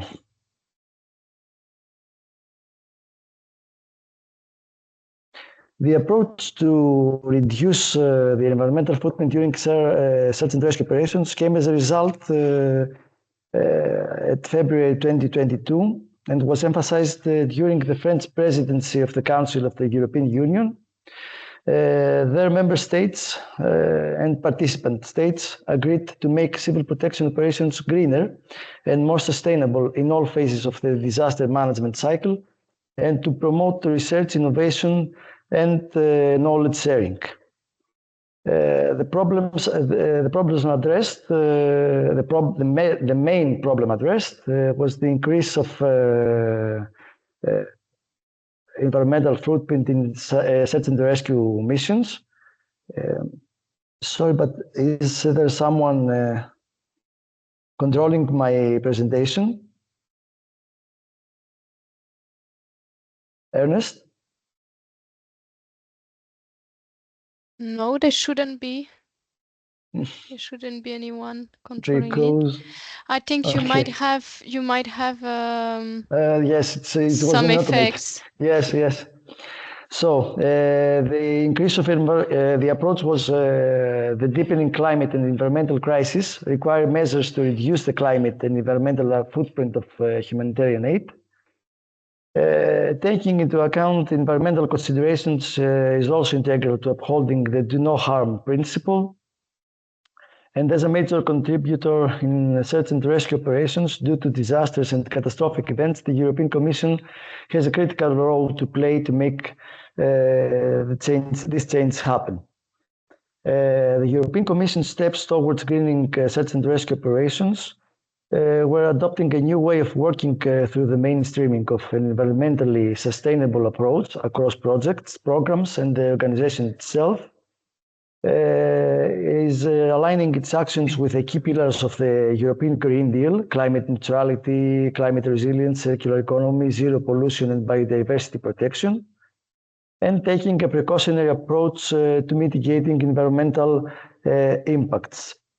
What I have to mention here is that this is not a directive, some agreement inside the European civil protection mechanism, but it's a study that some of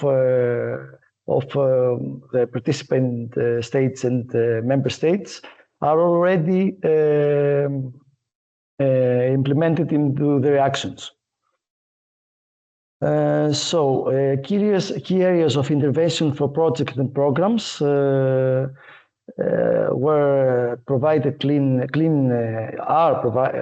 provide clean energy solutions, to choose materials with a lower carbon footprint, to avoid plastic when possible, and green the organization's logistics and supply chain. The indicative vision setting timeline now towards greening in the operational environment of our unit, second special disaster response unit, what is the priority given to projects addressing environmental impacts, to increasing ambition for sound environmental management at second special disaster response unit facilities, as well as in missions and exercises, mandatory training for staff on environmental sustainability, and continued rollout of greening of the second SDRU field network. And in this image, you can see that was an exercise in Astorga, Spain, for GFFF modules for firefighting, in wildfire firefighting. It was a MODEX exercise, and you can see how we have positioned our recycle bins inside of the base of operation area. It's something that the MODEX organization asks from the participating teams to try to achieve waste management and greywater management. And we are all under evaluation about these procedures. Now, implementation of circular economy and waste management. In implementation of circular economy and waste management practice, the circular economy refers to the ability to reduce, reuse, repair, or recycle existing products as much as possible. Better waste management includes reducing the amount of waste produced, ensuring that wastewater does not contaminate water bodies, alternative packaging, including compostable or biodegradable options, packaging that can be used, for example, for other purposes such as storage during response or used for the transport of the teams, and selecting and using low-emission vehicles, ensuring low-emission standards for inclusion in the European Civil Protection Pool that will reduce the carbon footprint of operations. In the sector of human and financial resources, in our unit, no external experts or trainers were hired about these practices. Implementation depended on existing staff doing their ordinary jobs. Greener venues were selected for in-person training, reducing on-site waste. Blended online and in-person training reduced the amount of waste generated during in-person events. This means that, This means that in many of our trainings, we used online webinars or teleconferences in order not to gather all the personnel inside the unit's premises and somehow avoid the waste that will be produced by this gathering. Conducting more and smaller exercises helped to reduce the environmental footprint of the exercises and economic benefits of our service due to the proper repair and reuse of our equipment, because we always try to repair and reuse our equipment because we don't have we have to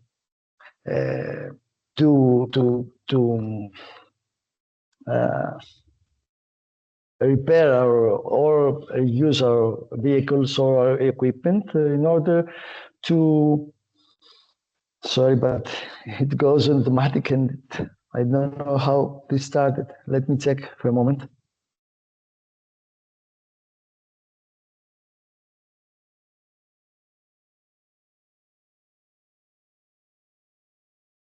I'm sorry for that.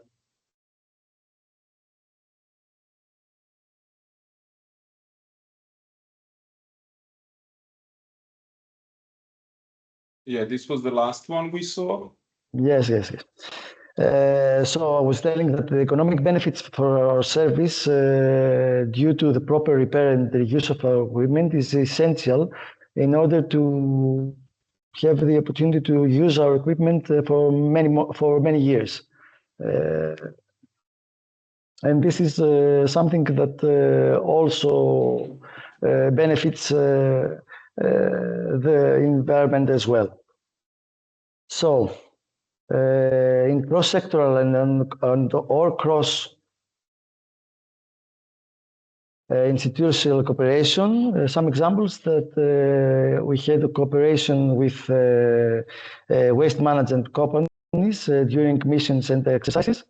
and funding of modern and energy efficient equipment, for example, from INTERREG programs in cooperation with the region of Central Macedonia that I represent also, but also by the UCPM repair and improvement funding grants.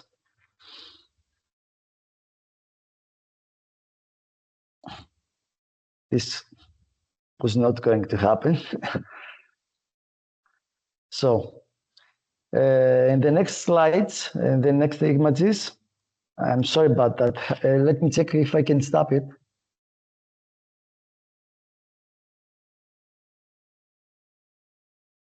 Perhaps leave the presentation mode and show us the slides, perhaps?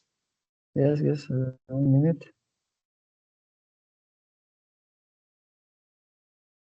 Otherwise, I can show the slide. Huh? But if it's a setting, then your presentation, Gael, might be yeah, it will be the same. It will be the same. But no, wait a minute. I will try to fix it.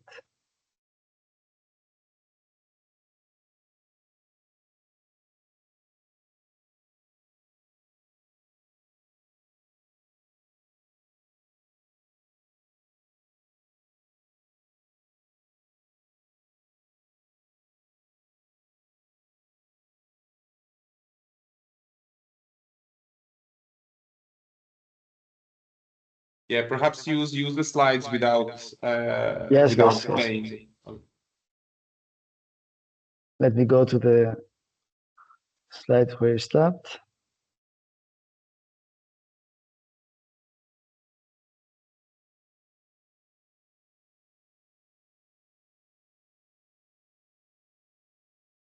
So, is it better now?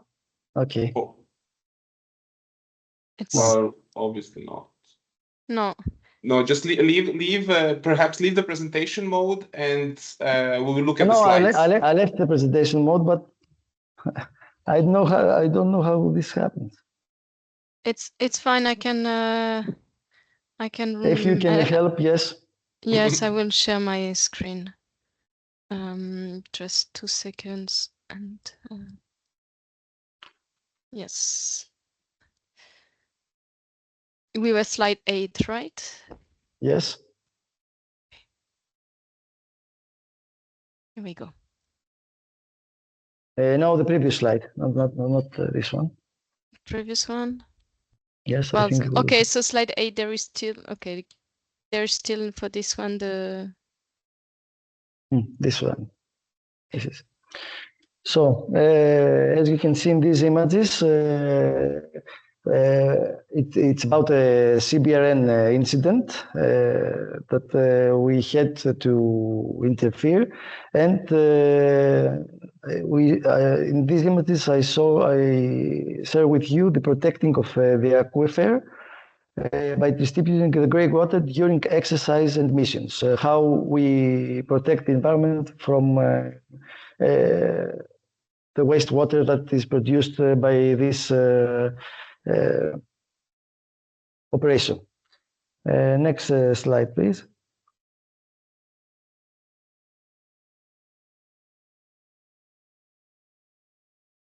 In these images, you can see how we distribute the equipment for reducing transport volume. We try to gather all the equipment in and make it as smaller as possible.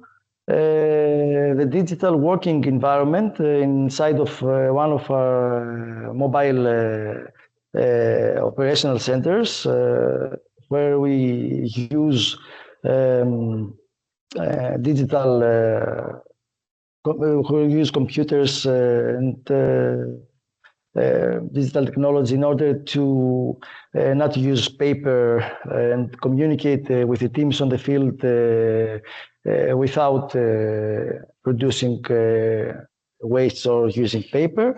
And in the third image, you can see the waste management during exercises and missions, again with the recycle bins that we are obliged to use during all these actions. Next slide, please. Here you can see the use of reusable boxes for all load distribution. We avoid that way to use paper boxes that normally we would have to throw them away. We can use these boxes that were purchased through an INTERREG program with the cooperation of the region of Central Macedonia. And also you can see how we use modern generators and heaters in order to control the power distribution and the heating during our missions, and by using modern equipment to achieve lower emissions. Also in the third image, you can see how we can heat 2 tents with the use of one heater, with a combining method where we unite 2 tents together, and this way also we lower emissions by not using 2 heaters for each tent. Next slide, please. In the first image, as you can see again, we reduce packaging, saving a significant amount of fuels by using only one truck for all of our equipment. The cooking meals for the team are not packaged food, but we use mobile cookers in order for the personnel to cook its meal on the premises of the base of operations. And also we use chemical toilets and alternatively grey water management by small capacity pumps, so we can gather the grey water and wastewater into boxes, and from there, with the cooperation of local companies, we can dispose them. Next slide, please. Finally, in this image, you can see how we use devices that help us to control the use of water and not to waste it. Personnel, in this image, you see the return of some members of our team from the field inside the base of operation, and how they clean themselves by using this device for the water controlling. And also use energy efficient devices like LED lighting projectors, and not the regular ones, for again to have a more friendly to the environment use of energy. Also, in the photos, as you can see, I don't know if it's visible, our staff members are encouraged to use bottles for drinking water transfer, and not plastic ones. So we avoid also the use of plastic during our missions as much as we can. Next slide, please.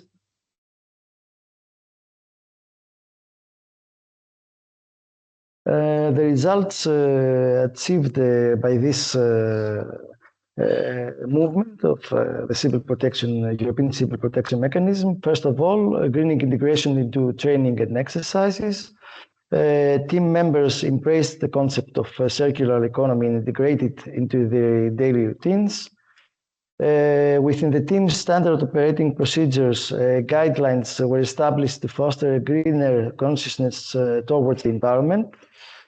A platform was established to promote greening initiatives and initiate further work on data collection. Waste management practices were improved to ensure minimal environmental impact. This included recycling, product removal, and safe disposal of all products, including our medical waste. Measures were implemented to prevent contamination of water sources during emergency responses. And efforts were made to reduce the use of forever chemicals in firefighting operations. Mr. Papadopoulos, I just need to kindly ask you to perhaps speed up the slides because one of our last speakers will need to leave soon. I think, yes. There are a few more. In a couple of minutes, we will end. Okay, thank you. Next slide, please.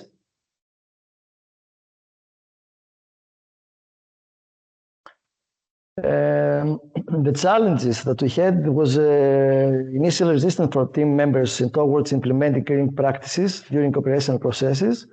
The purchase of special equipment for the reduce of carbon footprint raised budget planning, and this was particularly difficult during the crisis here in Greece from 2010 to until 2019.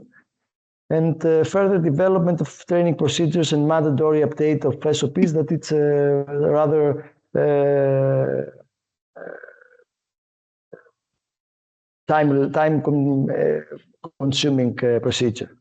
The enable actions that we implemented was informing staff on greening practices issues through webinars, promoting repairability, repurposing, recycling, reuse, and refurbishment of our equipment. Something that was already done by our unit. Drastic change in operational tactics by adopting the use of environmentally friendly tools like battery hydraulic tools. And as we speak now, most of our equipment for this kind of operations and tools are using batteries. And reducing emissions from transport, for example, through reduced mileage, changes in the transport modalities, or the use of cleaner vehicles, newer vehicles. Next slide, please.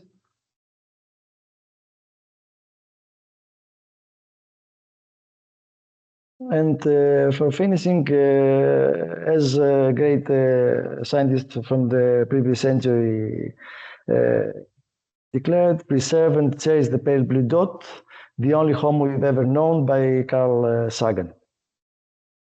Any questions? The next slide is questions.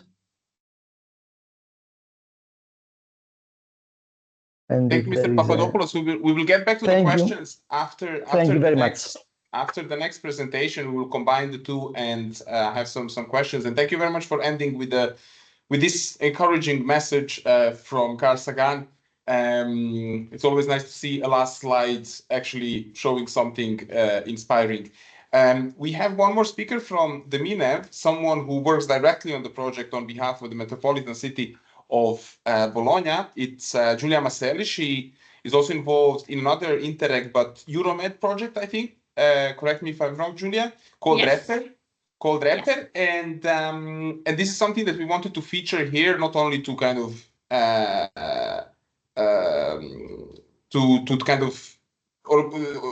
achieve synergies with other projects, but also to show an aspect of repair, because we talked about reuse a lot, and I'm really happy that we can feature repair also in this webinar. So Giulia, please go ahead. Thank you so much, Ernest. I'll shortly present the project, and I have some slides. Do you see my screen? Yes.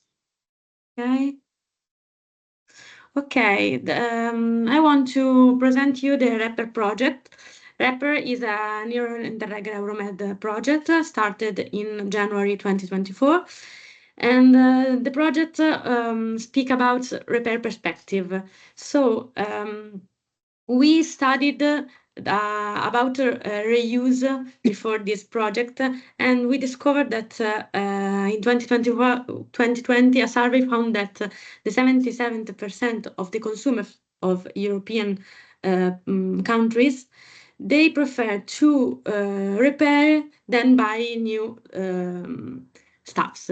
So we wanted to discover the repair services, and the goal of the project is to change the behavior perspective, so the consumer perspective. So there are a lot of barriers for repair, but with the other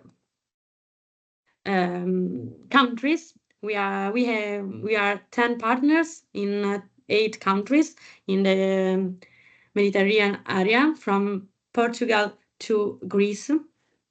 And inside the project, we have an important actor that is Altroconsumo. Euroconsumers is a partner that Altroconsumo from Italy, OCU from Spain, and DEC Protest from Portugal. They work with consumers. So we want to impact to the consumer behavior. So we have common challenges to make this project. So the skills in the repair trainings, the limited consumer awareness, the difficult access to spare repairs, and also the regulations.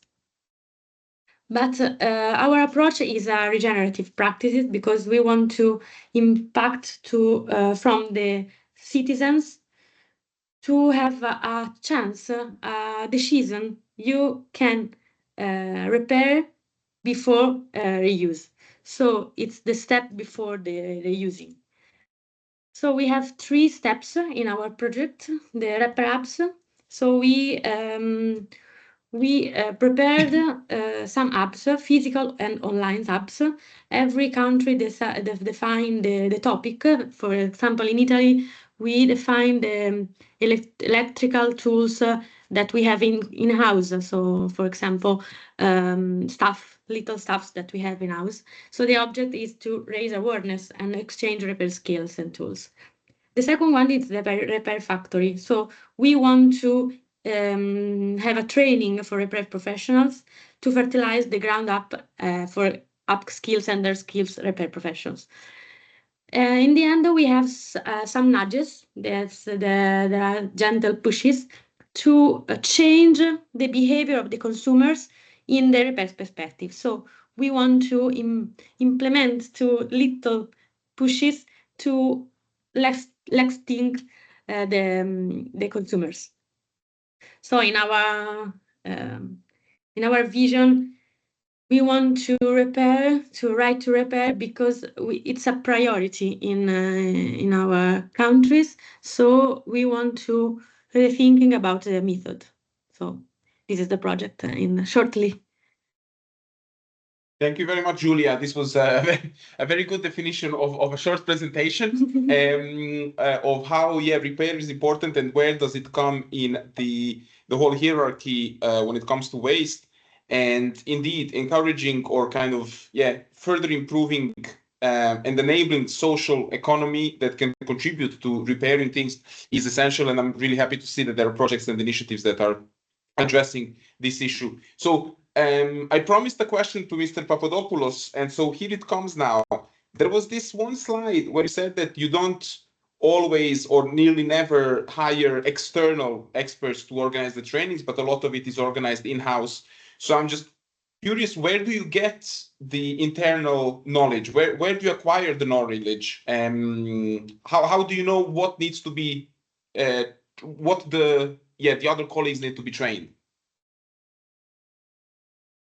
Yes, the directions from the European Union and MODEX organization are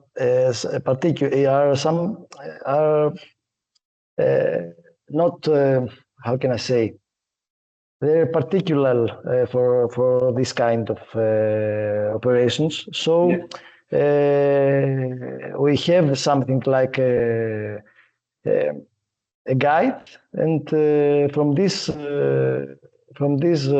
guide we proceed to the training of our staff. The main training that we try to accomplish for our team is to try to understand that they must respect the environment that they're operating, and try to manage as much as possible the waste that is produced by our actions during an operation, whatever this operation is, firefighting or CBRN incident or pumping, high capacity pumping, anything that has to do with operations.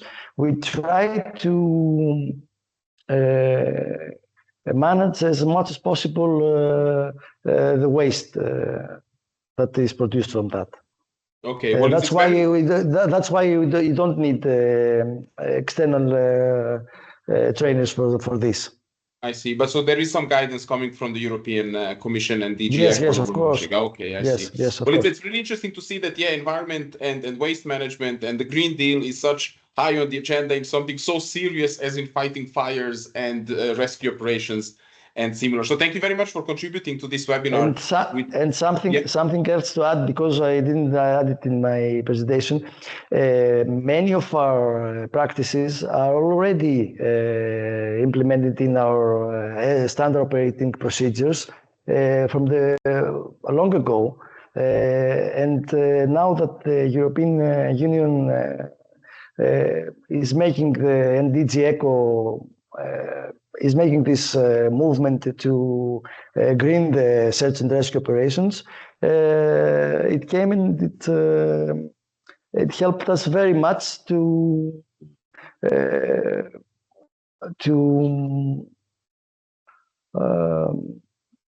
accomplish this turn into greener actions. I don't know if I was understandable. We used to work like this because our standard operating procedures already directed us to try to operate with respect to the environment and not making it worse than it is. I see. Well, to me, making something a routine and turning something into the new reality is a very good proof of a success story. So congratulations for these achievements. And to close this webinar, I would like finally to hear Hema as well, who has been with us from the very beginning, because she had a very important role, and it was to listen to all the presentations, give us perhaps a summary, and also for those who are maybe not familiar with Interreg Europe projects, to explain why this exchange is important and how will this webinar contribute to those 5 cities that are and regions that are partners of the MINEV project. So Hema, please, the last word is yours today. Thank you very much, Ernest. My name is Hema Kilep, and I am wrapping up this webinar in representing Limasam, which is the waste management company of the municipality of Malaga, a city I am sure you all have heard about. Limasam is the lead partner of this MINEV project, and it is also the company in charge of waste management in a city where there are a lot of big events famous worldwide. Also, Malaga is a city very much environmentally committed, so it is the ideal, let's say, lead partner to start this project.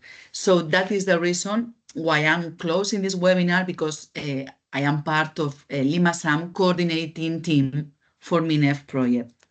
Thank you to all the speakers for the very clear presentations you did today. Well, it's a bit late. The timing was delayed, but however, the presentations were, from my point of view, very good. They were all very clear, very visual, very attractive, and very well prepared. And this is not easy, especially in an online format. So thank you for that. Also, I would like to thank Asia Class, Ernest, for bringing up all these cases today. There's a lot of work behind, and also for moderating, but also Gael, that has been behind the curtains with the technical devices, because it's not easy that everything works. This work very fluid, but this is not easy. There is a lot of work behind as well. So thank you. And finally, to all the partners and the stakeholders and any external that has joined us today. I would like only to say a couple of things to make a summary and a wrapping up. The first is about the importance of this webinar. As Ernest has pointed out at the beginning, we have several seminars in MINEV before, and we saw many good practices concerning large events and waste minimization. We dealt with sportive events, with religious events like pilgrimages or whatever, with corporate events, with planning events, with water events as well. But for reusing in large events, we had the necessity to look for experiences outside, because inside the partnership, we had few experiences to share. So this time we needed externals sharing with us. That is why this webinar was organized, and many externals have shared with us. So we heard experiences from our partner territories, from Central Macedonia, from Bologna, but also we have external regions. We knew experiences from Tallinn, Tübingen, Brussels, Styria, Graz, Vienna, Milan, Villa-de-Cans. So it was a lot. It was a lot indeed in few time. So thank you for that, because this webinar was very important in MINEV work plan to complete the learning. And I think this objective is fulfilled. And the last thing I would like to notice is that in MINEV, we are going to make a specific use of all this knowledge of today.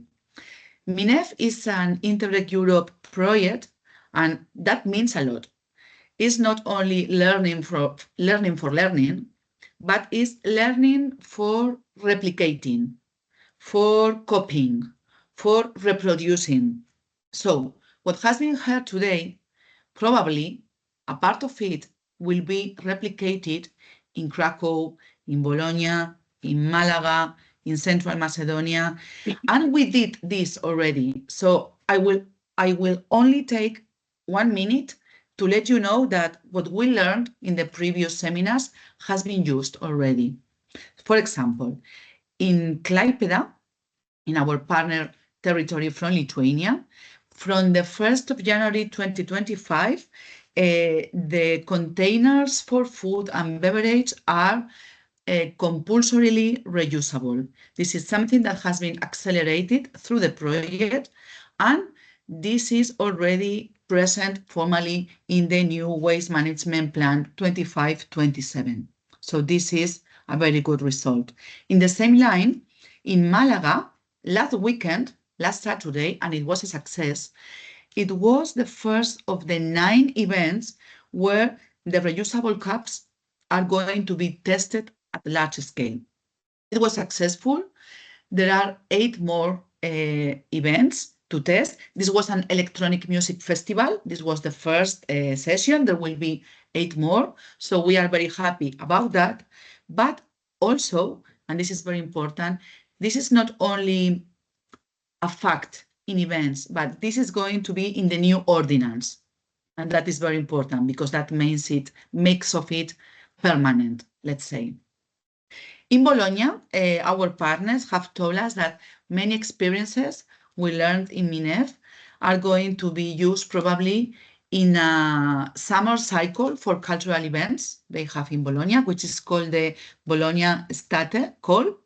So the artistic and cultural events this summer probably will incorporate some of the MINEV good practices.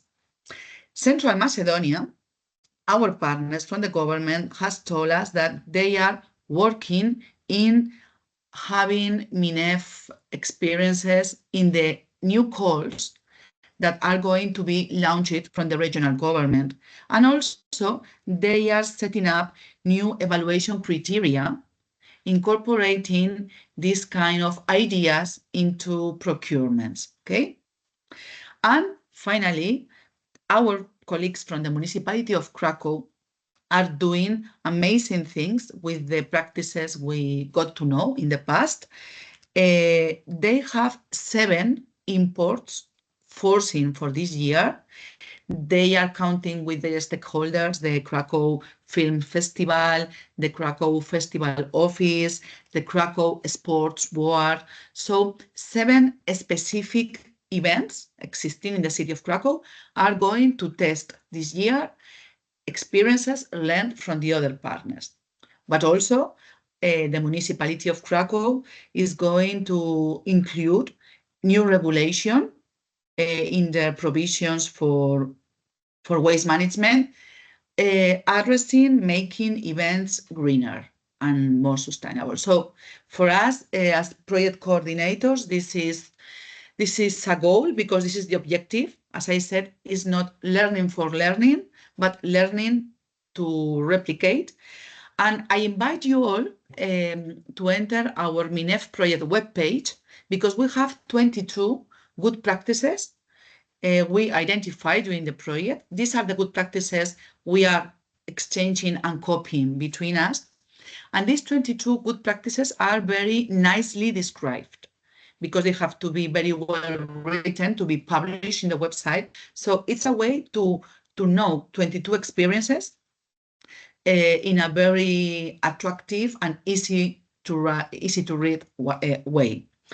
So thank you very much.